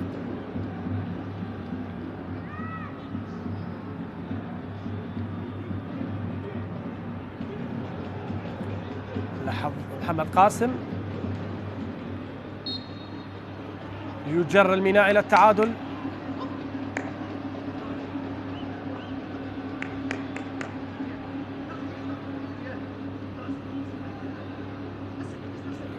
كرة تعود مرة أخرى في الخلف، ينتظر النقلة إلى الأمام، وكرة تنقل في الأمام. مهند عبد الرحيم، لكن تدخل كان حاضر من هاريسون. إعادة الكرة في الخلف. حسين عباس العمواسي يطلبون الهدوء. الأهداف حاضرة الآن في 3 مباريات، 1-1 لنفط ميسان وأمانة بغداد، و1-0 للطلبة على القاسم، وهنا 1-0 للميناء على النجف. إعادة الكرة. أوه على كرة. لو كان مهند في أيام مهند الأولى لأفضل لاعب في القارة، لاعب شاب، هنا كرة تلعب. ظل لاعب شاب في القارة الآسيوية، لاعب الهداف الذي كان ذهب في رحلات احترافية وأيام اللامعة مع الزوراء. بينما كرة تلعب إلى الأمام. علي فاز يحاول المرور عليه، يتقدم، يبحث عن زميل. عشوائية كبيرة. ساعة من اللعب. تدخل الميناء. الآن بدأوا يحافظون على الهدف أكثر مما يركزون على هدف ثاني. نور المصطفى غانم في هذه اللحظات بديلا عن كروس. نور المصطفى سيتحرك في الطرف الأيمن في مركز الجناح وليس في الطرف، يأخذ مكانه هنا. هذا نور المصطفى، اللاعب الذي كانت بدايته من نادي الحسين، مثل كربلاء، والآن في موسم جديد مع غزلان البادية.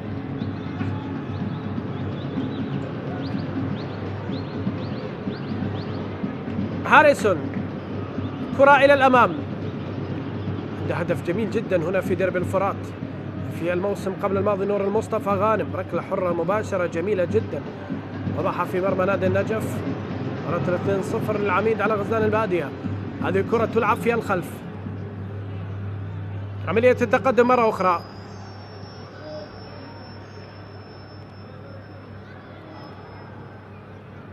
محاولة وكرة. حسين عباس، حسين يحاول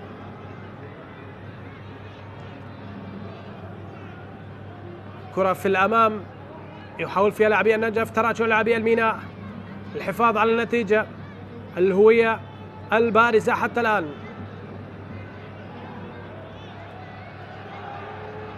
تحشيد من أجل الحضور، من أجل المساندة، من أجل المؤازرة. وهنا دائما وأبدا الميناء بال1-0. يحاول فريق الارتقاء في سلم الترتيب، فريق الميناء دائما ما يرسم ملامح التقدم إلى الأمام. غاب من غاب، حضر من حضر، تدخل ومخالفة، ضربة حرة مباشرة. فريق يجب عليه أن يواصل.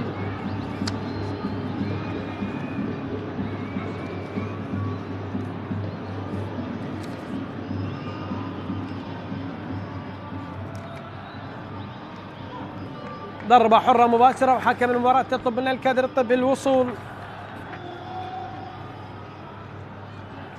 لاحظ بالرأس مباشرة كانت على أحمد نعيم رضا ماجي. بطاقة صفراء خرجت على رضا ماجي بعد هذا التدخل، وضربة حرة مباشرة لنادي النجف. هذا هو القرار المعلن والمؤتى من حكم المباراة.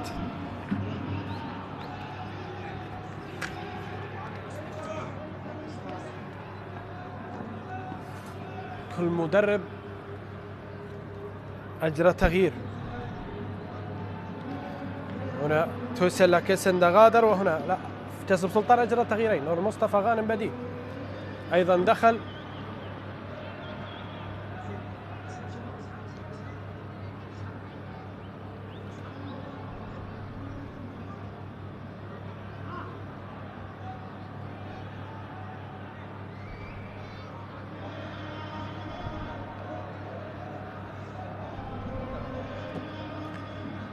سلامات لأحمد نعيم، سلامات لرضا ماجي. نتمنى السلامة للاعبين في التدخل الأخير. تشوفون شر، تدخل كان قوي وارتقاء. يطلب من الكوادر الطبية حكم المباراة المغادرة أو حمل اللاعب الحمالة لأن الوقت يمضي.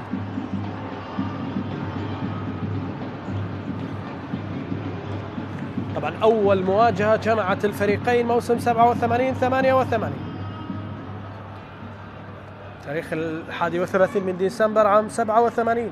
أول موسم للنجف في الدوري كان ذلك في حساب الجولة 15 والأخيرة من مرحلة الذهاب. يومها سجل محمد عبد الحسين للميناء مدرب القدير، محمد عبد الحسين مدرب شباب الميناء الاسم البصري الذي يسير في كرة القدم مدربا بنجاح بعدما كان من أفضل اللاعبين. وحسين علي حسين سجل للنجف. أما الإياب فانتهى بال1-1. يومها عقيل هاتو سجل للميناء ورحيم جاسم سجل للنجف. الموسم الذي كان بطله الرشيد. هذا أول وصول وحضور للنجف.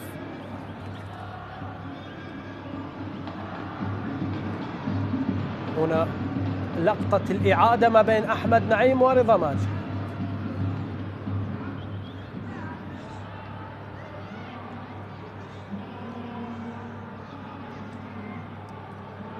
ضربة حرة مباشرة من أجل عودة الغزال، من أجل عودة الغزلان ككل وليس فقط الغزال. هذه كرة تلعب عالية، الرأسية الأولى برافو عبد سليم، خروج مميز لحارس المرمى.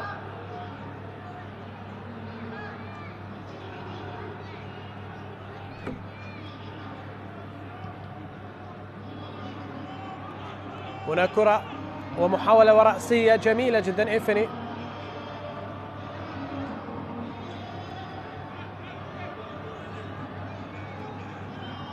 كرة في الخلف، العمواسي يحاول دائما وأبدا نقل الكرة إلى الأمام.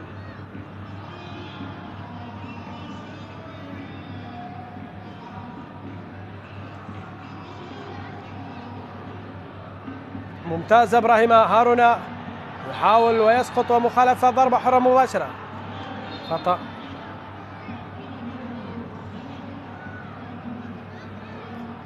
وضربة حرة مباشرة على كليتش روبيلوفلو.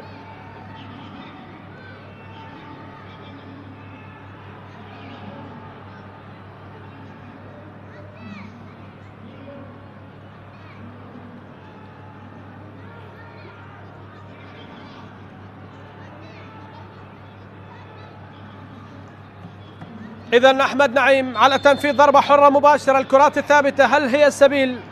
هل هي الحل لعودة غزلان البادية؟ هنا كرة تلعب الآن، أزرق النجف، هل يعود ومتى يعود؟ ولا يعود، والكرة تذهب إلى عبد سليم مباشرة عند عبد سليم حماد. رأسية وكرة، محاولة تعود مرة أخرى، تنقل إلى الأمام. كليتش روبيلوفلو والتدخل حاضر. لمسة وكرة، مهند عبد الرحيم يأخذون الكرة. لوفلو إلى فيصل جاسم، نجاح كبير في توظيف فيصل جاسم في الخط الخلفي. لاعب أخذ موقعه ومكانه، وهذا عبد سليم. يدفعون كرة إلى الأمام. عبد سليم محمد قاسم يراقب ونصيف، ورأسية أولى، رأسية هالسون هي الثانية. العمواسي وندوكا في الجهة اليمنى. ندوكا موجود وحاضر. عملية الوصول في الوسط. إيفني يلعب كرة. أحداث رائعة في المباراة وأحداث أخرى لا تسر، لكن الآن الأروع هو الهدف. فيصل جاسم يلعب الكرة. علي فائز، ثنائية رائعة وارتقاء. إيفني إيمانويل يأخذ مخالفة. ضربة حرة مباشرة وتغيير في هذه اللحظات. يشرع إلى تغيير من حسين عبد الواحد أم شاسم سلطان. هذا إيفني.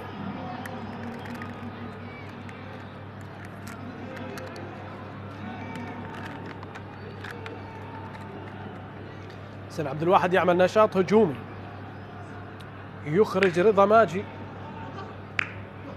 ويدفع بكرار جعفر. ومن الآخر؟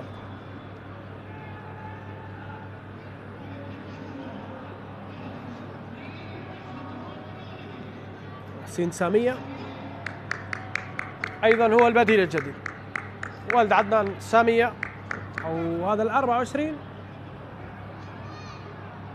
مرتضى علي مع محمد قاسم. إذن مرتضى علي سبق وأن مثل النجف، وهذه كرة مباشرة إلى حارس المرمى. كرة طويلة لعبت، وهنا كرة تلعب في الدفاعات. مهند عبد الرحيم، كرار جعفر،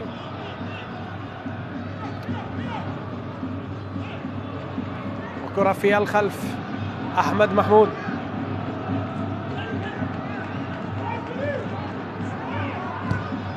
يحاول مرة أخرى استلام بالصدر، اللوف على الطرف، تأخذ جميلة. أحمد محمود يحاول، وركنية في هذه اللحظات تذهب لصالح نادي الميناء، يبحثون عن هدف جديد.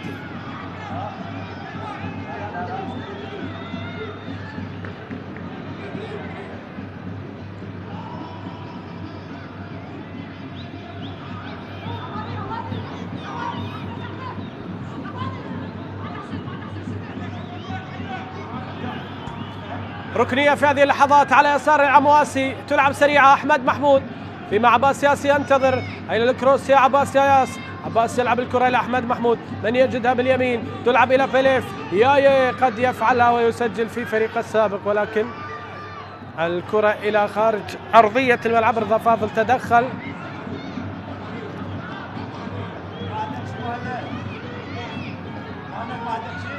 وأبعد الكرة.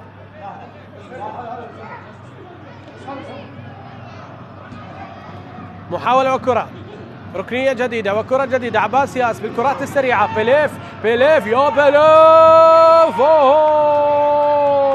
ضاعت راحت، وكرر جعفر أيضا يضيع الكرة فيما نقل الآن إلى الأمام. يحاول فيها سجاد على الانتقال والتقدم إلى الأمام، لا انتقال، لا تقدم، لا حضور، لا شيء جديد يذكر.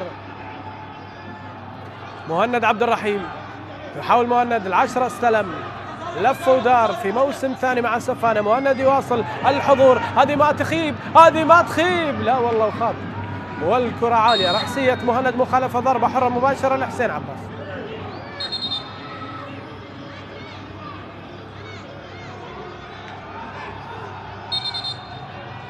كان من الممكن أن نشاهد الهدف الثاني للميناء. لاحظ عملية التقدم، والفريق الذي بدأ يحذو حذوة في المباراة.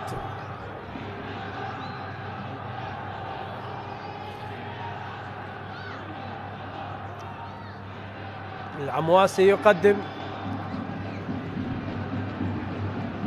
مباراة كبيرة حتى الآن، رغم الهدف الذي دخل من ركلة جزاء، لكن ليس مسؤولية حارس المرمى من يتصدى أو لا في هذه الاحتمالات، لكن في كل التدخلات، في كل الكرات العمواسي كان ناجح. أيضا عابد سليم،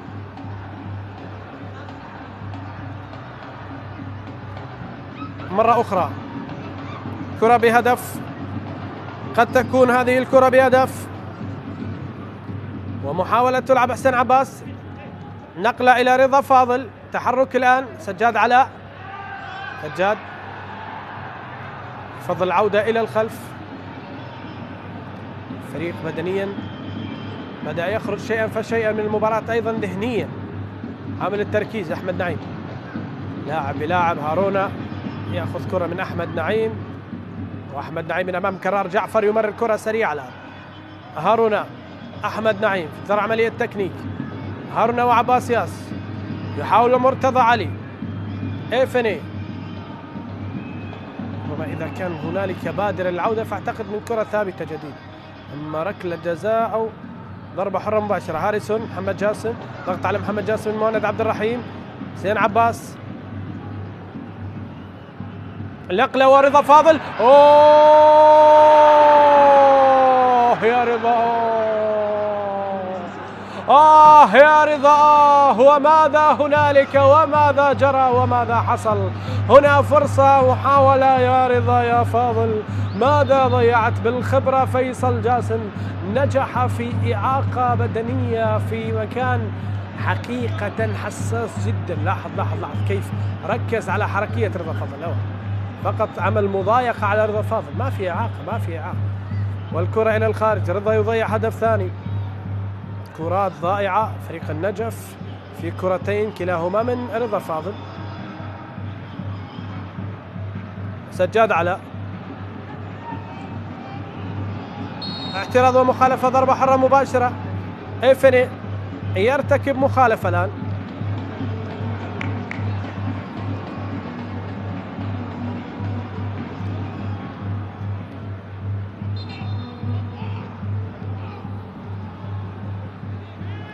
هنا الإعاقة الحاضرة من إيفني.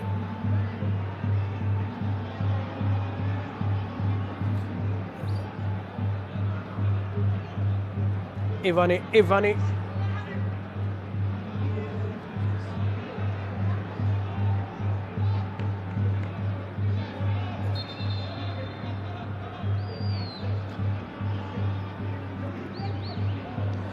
إذن كرة ستنفذ من جديد. سلامات لحسين عباس.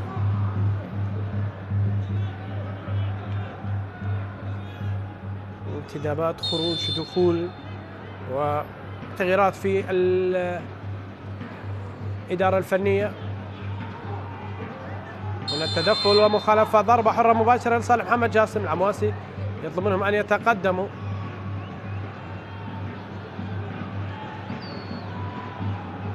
نقلة إلى الأمام، وأحمد نعيم يسارع ويسابق الكرة والزمن. تلعب إلى أحمد نعيم، عرضية قد تكون كافية بعودة الفريق. رضا فاضل يحاول. هنا أحمد محمود، كرة إلى كرار جعفر. كرار مع مهند يعلم جيدا بإمكانية ومهارة كرار جعفر. كرار هنا قادر على المرور ربما من نور المصطفى، لكن عادت الكرات واللمسات انتشروا بشكل جيد.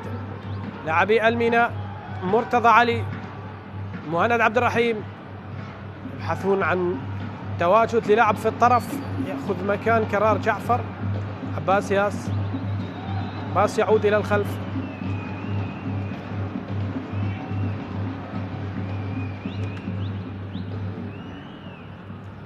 كرة مرة أخرى، إعادة المحاولة.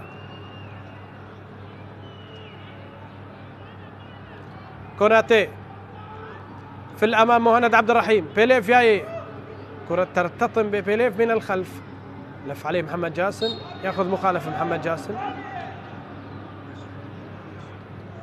هنا أحمد محمود والمخالفة عند محمد جاسم.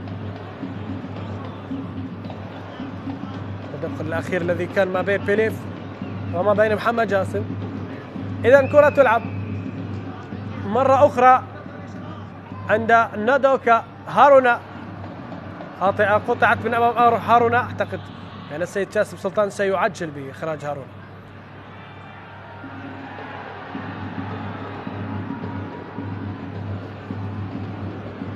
كرة عالية في الأمام، رضا فاضل قد يعوض ما فات ولا يعوض. ضاعت الكرة، وصلت عند عبد السليم حماد. الميناء لإبحار جديد، لوصول جديد. أحمد محمود والكرة عند مهند عبد الرحيم. مهند وأحمد، كرار ينتظر. لا يا أحمد، أجلت فراغ كبير وسمحت بالتقدم، وكرة تلعب وفكرة عن فكرة اختلفت وضاعت المحاولة الأخيرة. ضاعت المحاولة. هذا العمواسي.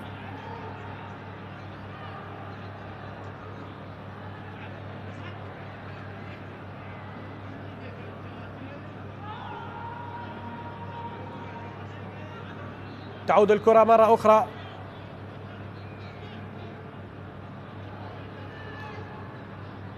حسين عباس يلعبها عالية إلى الأمام. رضا فاضل يتابع، كرات ساقطة بين المدافعين، حقيقة أربكت الخطوط.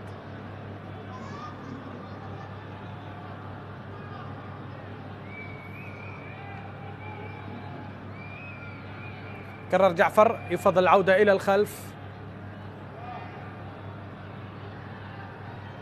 عباس ياس يلعبون كرة. كرار جعفر إلى الأمام، يحاول محمد جاسم، يقف عليها كرار، لف ودار. أحمد محمود بالخبرة يمر، بالمهارة يحاول. كرار جعفر قريب، وهنا يفضل العودة إلى الخلف.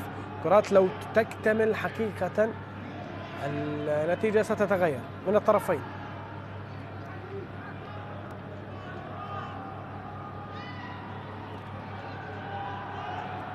عباس ياس في كرة، كرار جعفر، يلعبون كرة إلى كرار، هل وقع في المصيدة؟ هل وقع في المحظور؟ كرار جعفر على كرة، كوناتي يتلاعب به كرار، أو هذا ندوكا، والراية والتسلل.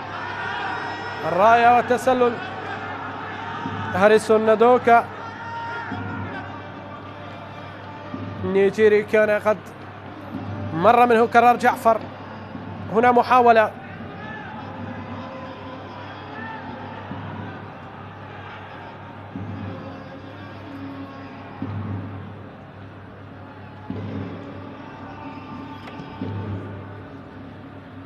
كرة في الأمام ونقلة إلى الأمام.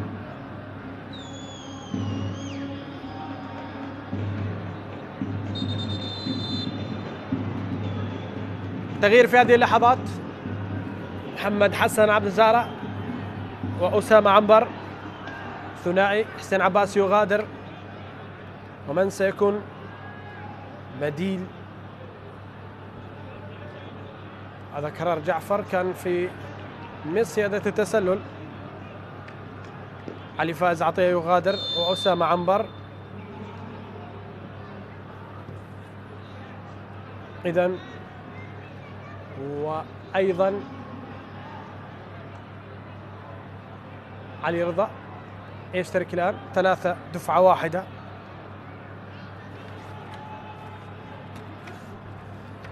في نادي النجف علي حيدر هو من يشترك، الوافد من الطلبة. علي رضا حيدر،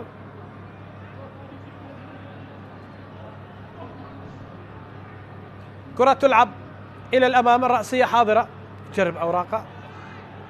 هذا محمد حسن عبد الزارع، تمريرة خاطئة، فيما كرة أو لا اللي كان فيها أعتقد علي حيدر، تلعب إليه الكرة، كان أحمد نعيم، بينما كرة إلى محمد حسن في أول محاولة، أول وصول، يثبت الظهير بأنه قادر على الاستمرار في الأمام، بينما كرة تلعب مرة أخرى، رأسية تلعب إلى خارج أرضية الملعب.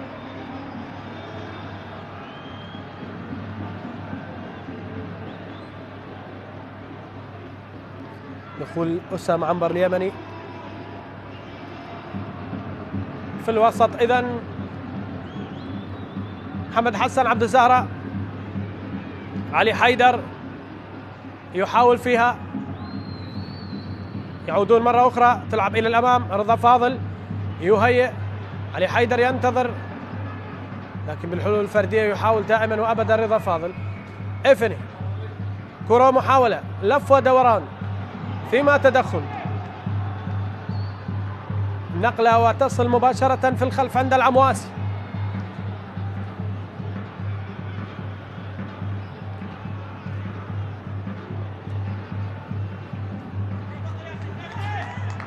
لمسات وكرات تلعب الآن. علي حيدر، هل الثلاثي يعطي روحية جديدة للفريق، يعطي دفعة معنوية للتقدم أكثر إلى الأمام؟ محمد جاسر المدافع في دورة، ولا لاعب الوسط في دورة، ولا المهاجمون هم المهاجمون.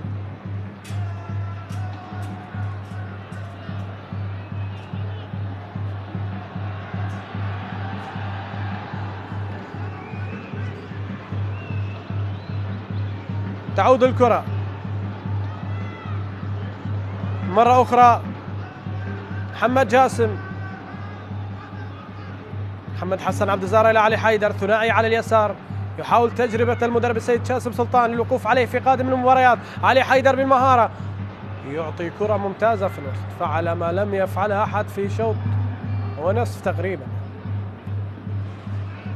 أكثر من شوط ونصف حتى. محمد حسن عبد الزهرة وعلي حيدر، هنا محاولة تحتاج إلى إكمال عملية التكنيك، توغلين من لاعبين فعل ما لم يفعلهم إن كان موجود قبل ذلك. هذه كرة تلعب، عنبر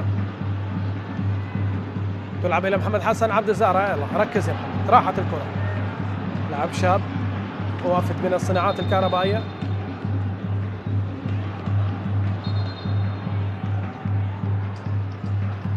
هذا مجتبى علي. مباراة جيدة حتى الآن لمجتبى، تفكير في القادم.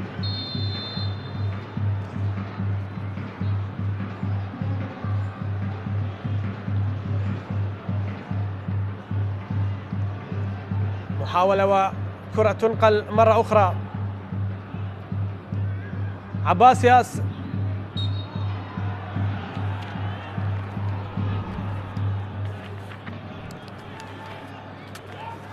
من جديد، صافرة وسقوط وضربة حرة مباشرة الآن.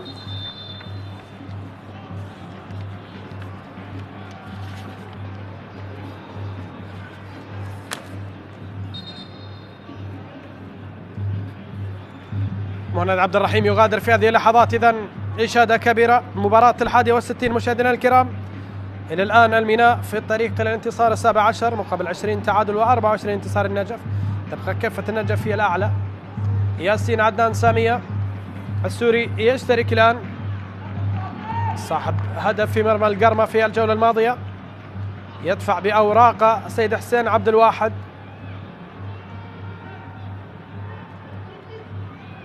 سامية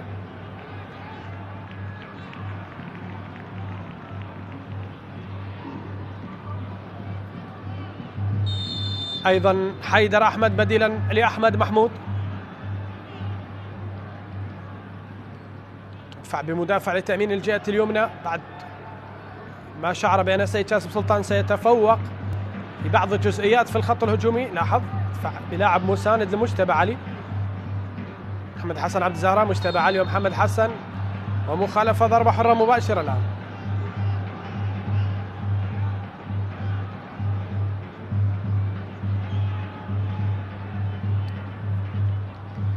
كرة عالية رأسية حاضرة إلى رضا. ماذا تريد وماذا تفعل يا رضا؟ خفف من الحركة للتركيز أكثر على الكرة.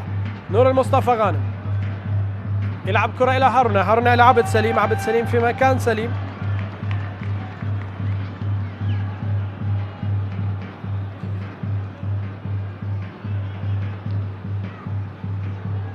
جماهير النجف زعلة غير راضية، زعل كبير الجماهير. كرر جعفر وأحمد نعيم يطلب الهدوء. حيدر عدوان، النعيم أساسا عنده إنذار.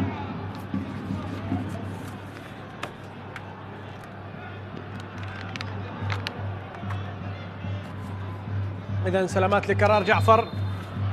تستمر مشاهدينا الكرام، تستمر مباريات الجولة 11:15 من هذا اليوم. الغراف والقوة الجوية في ملعب الناصرية. النفط الكرخ في نفس التوقيت على ملعب الكابتن شرار حيدر. يوم غد كما تعلمون الموصل وزاخو مؤجلة بسبب الارتباط الخليجي لفريق زاخو، وبعد ذلك تأجيل مباراة وعودة الفريق إلى البلاد. وديالا والكهرباء في ملعب ديالا في 9. نوروز والزوراء بذات التوقيت في ملعب نوروز. القرمة وأربيل في الرمادي. دهوك والشرطة في 11:10 في ملعب دهوك. إذن رمية جانبية. هذه مباريات الجولة المتبقي من الجولة 21. في الجانب المقابل سنلقي عليكم المباريات القادمة، بحيث أن النجف سيكون ضيفا على النفط في بغداد في يوم الجمعة 13 من مارس الحالي. ينتظرنا الملحق الآسيوي الميناء الذي سيذهب إلى أربيل لفرنسا وحريري في 11:15 من يوم الجمعة 13 أيضا من مارس. هذه الجماهير التي وصلت وأتت لتتابع وتؤازر. محمد جاسم يعاني من إصابة، نفذت التبديلات.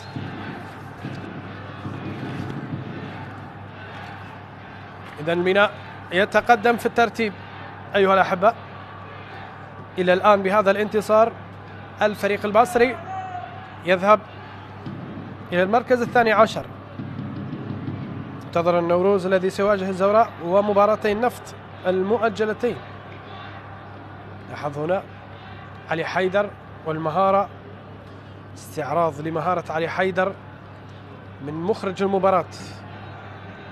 نفط لديه مباراة مؤجلة مع الشرطة، وأمانة بغداد والزوراء أيضا مباراة مؤجلة، وديالا وأربيل والموصل وزاخو، 4 مباريات مؤجلة حتى الآن. في آخر اللحظات وآخر الدقائق من الوقت الأصلي أيها الأحبة، كرة تلعب إلى الأمام. محمد حسن عبد الزارع، كرة طويلة من جديد تذهب إلى خارج أرضية الملعب، ومعها الأماني أيضا تذهب إلى الخارج لتعويض جديد حتى النظر من جديد. الميناء بهذا الانتصار يصل إلى النقطة 26. هاريسون ندوكا، والنجف يبقى ب10 نقاط. المنافس المباشر الكهرباء 18 نقطة، والفريق الأخير في الدوري القاسم بنقطة واحدة، وخاسر إلى الآن أمام الطلبة بهدفين مقابل لا شيء. أعتقد تنعوا في القاسم بأن الفريق سيودع، لكن في النجف تقبل الأمر صعب. الفريق منذ أن وصل لم يهبط. هذا حسين عباس سجد والكل ينتظر. كرة تلعب إلى الأمام من أجل هدف ثاني، من أجل هدف ثاني. مر بليف، وضعها بليف، يعطيها بليف. الله الله الله، والراية ترفض هدف بليف في هذه اللحظات. الراية تمتنع وتقول كلا، وبليف ياي تقدم إلى الأمام في غفلة من الجميع. نقلت كرة، وصلت كرة، والمحاولة التي وصلت حكم المباراة رفضها، رفض الكرة التي وصل من خلالها بهدف. هل تقدم إلى الأمام أكثر مما هو مطلوب؟ هل تقدم على آخر ثاني مدافع؟ ماذا حصل في اللقطة؟ لاعب مثل الفريقين سجل في الذهاب في مرمى،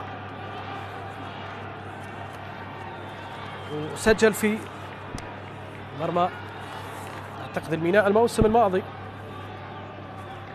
من المعلومة بليف ياي، هذا حسين عبد الواحد في انتظار التأكيد من الفار. إذن ماذا سيكون الجواب؟ محمد قاصد والكل يناظر هذا الضرر الكبير في كرة النجف، ذكريات هذا الحارس.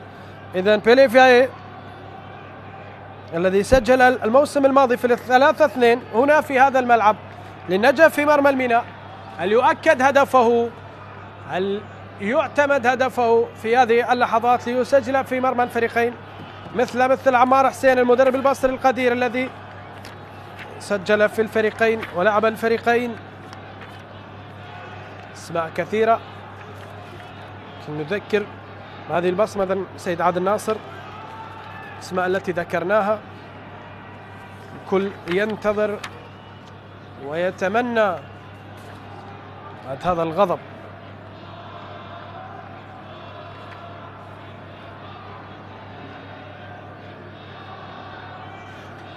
الVAR لديه قرار في هذه اللحظات بعد 5 دقائق وقت مضاف من حكم المباراة سيد حيدر عدوان.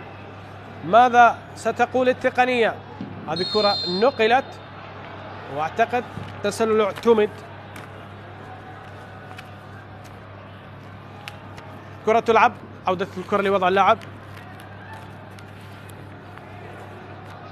نقلة وكرة، محاولات وكرات، فيما لمسة وعودة بالكرة إلى عبد سليم.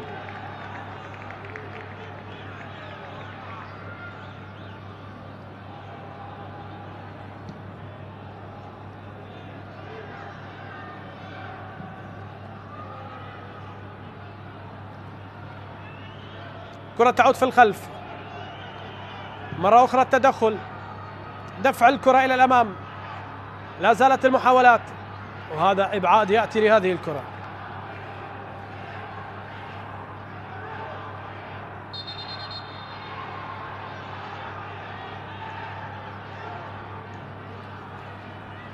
هذا حيدر أحمد. لحظات أخيرة أيها الأحبة، بات على الفريقين التفكير في المباريات القادمة. شوف التدخل وسلامات لبيليف.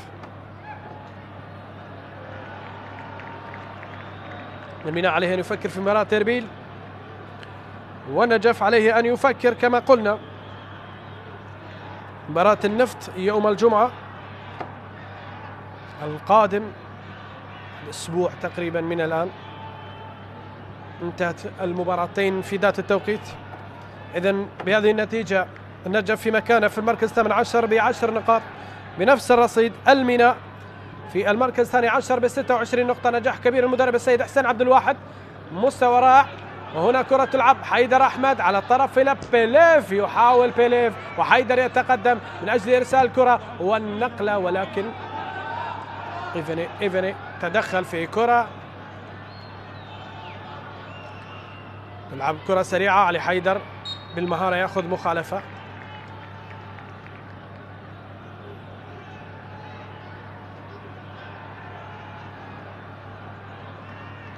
المنتخب الأولمبي علي حيدر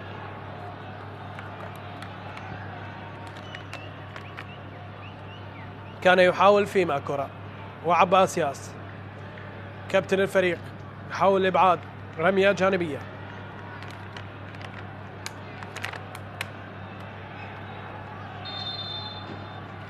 إذن بهذه اللحظات حكم المباراة رجل الحاضر بهذا الحزن وهذه الشيبة، واضح من ملامح أنه مشجع نجف، أنه يحب ويعشق الكيان واللون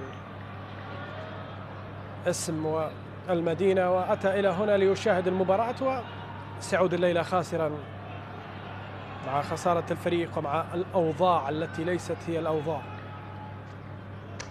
حقيقة على الجميع في النجف تدارك الموقف قبل الهبوط.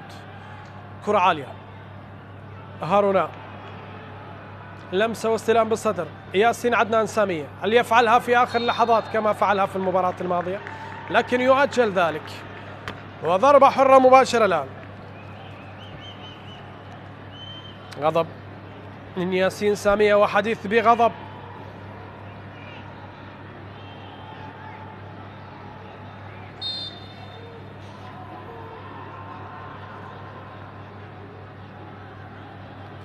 بيليف جاي اللقطة كان في شك في التسلل، وبيليف كان متسلل حسب الخطوط المرسومة، لكن هنا حكم المباراة السيد حيدر عدوان أيها الأحبة ينهي أحداث شوط المباراة الثاني والمباراة ككل بانتصار فريق الميناء على النجف بهدف مقابل لا شيء. في الشوط الأول من ركلة جزاء سجله محمد قاسم الصيف، واستمرت الأحداث حتى النهاية على هذا الهدف. مبروك لنادي الميناء، هارد لك لنادي النجف، على أمل أن نلتقي في أوقات أخرى. أترككم في أمان الله وحفظه وإلى اللقاء.